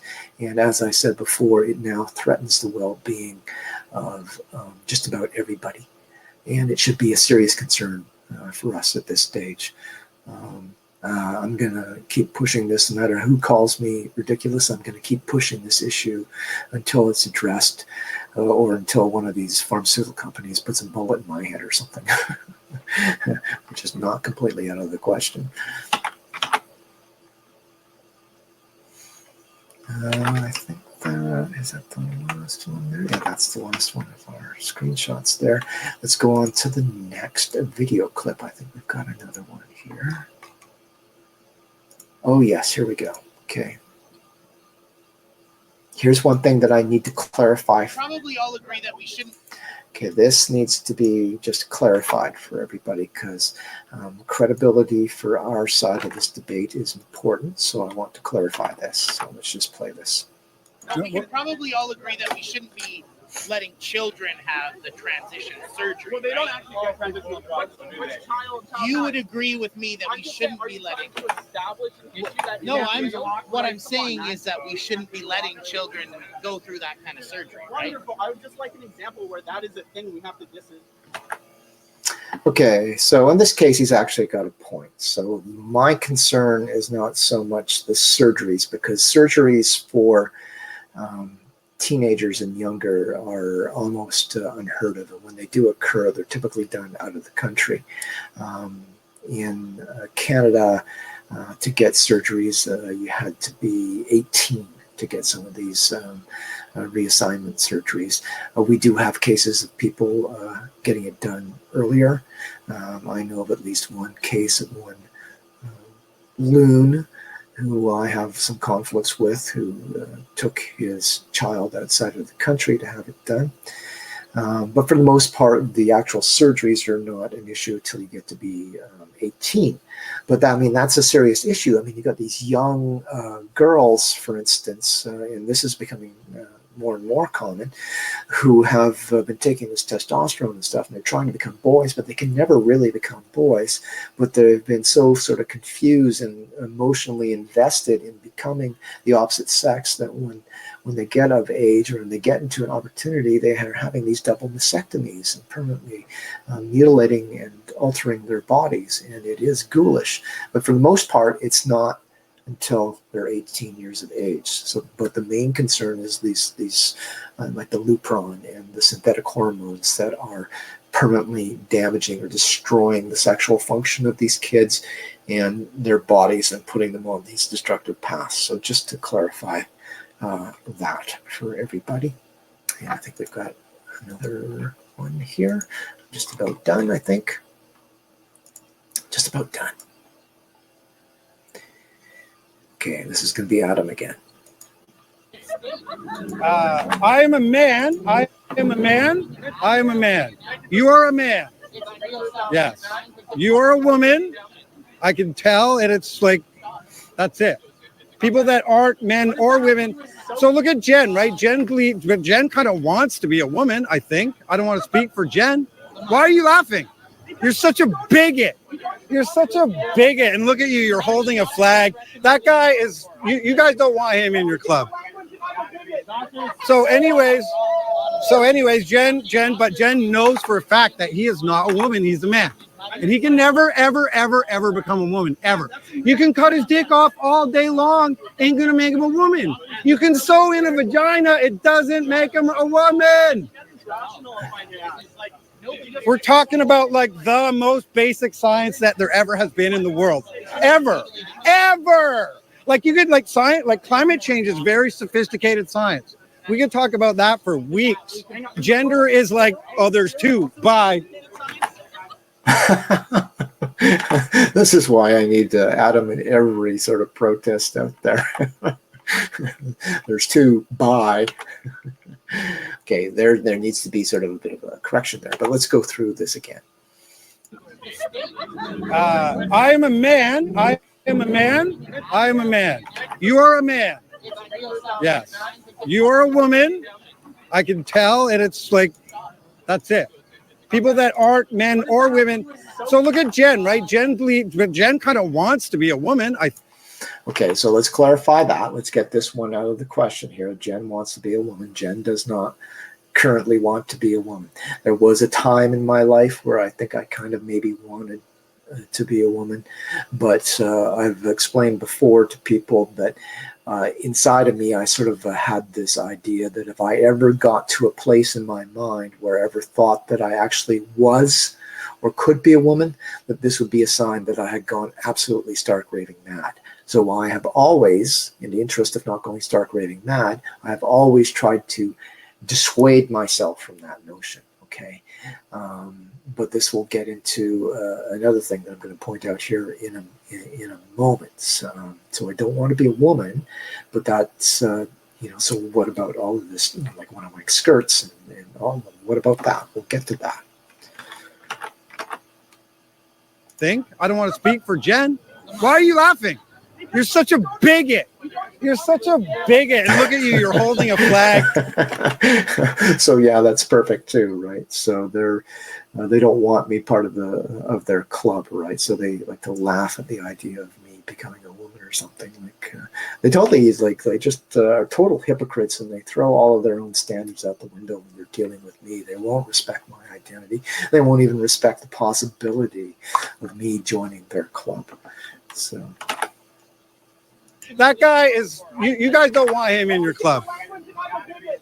So anyways, Jenn knows for a fact that he is not a woman, he's a man. And he can never, ever, ever, ever become a woman, ever. You can cut his dick off all day long.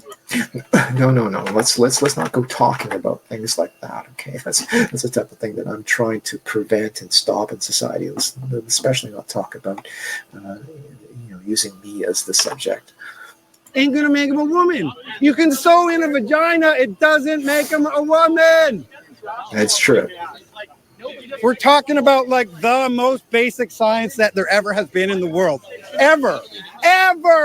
Like you could like science, like climate change is very sophisticated science. We could talk about that for weeks. Gender is like, oh, there's two. Bye. Well, that's almost correct. Okay, that's almost correct. It's like, and this is the confusion that we get into between the word sex and gender. Okay, there's two sexes. Okay, gender is state of mind. Okay, so gender varies from culture to culture. Gender is different forms of dress, behavior, expectations that are placed upon the sex. So saying that there's two genders is something I'm not really going to agree with, because gender is amorphous and changes over time and changes from culture to culture. So gender can't really be understood in that way. But I understand that people use gender as a synonym for sex, but we need to sort of try to avoid that. There are two sexes, and he's absolutely right about that. And it is pretty simple. There's two bi. There is intersex too. Okay, but intersex is a genetic anomaly, right?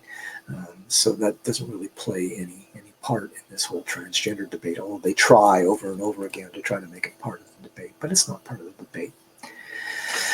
So there you go. There is my review of my little trip to Victoria and all the comments that were made outside by the infamous Hope Warren.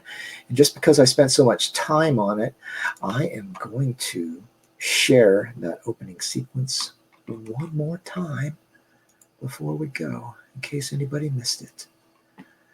One more song on the radio. Here we go. Trying to understand my identity as a transhuman is difficult. Yeah. When I was trying to reconcile my identity as a transhuman, it was very difficult. So not having that personal relationship to the issue, it must be very challenging.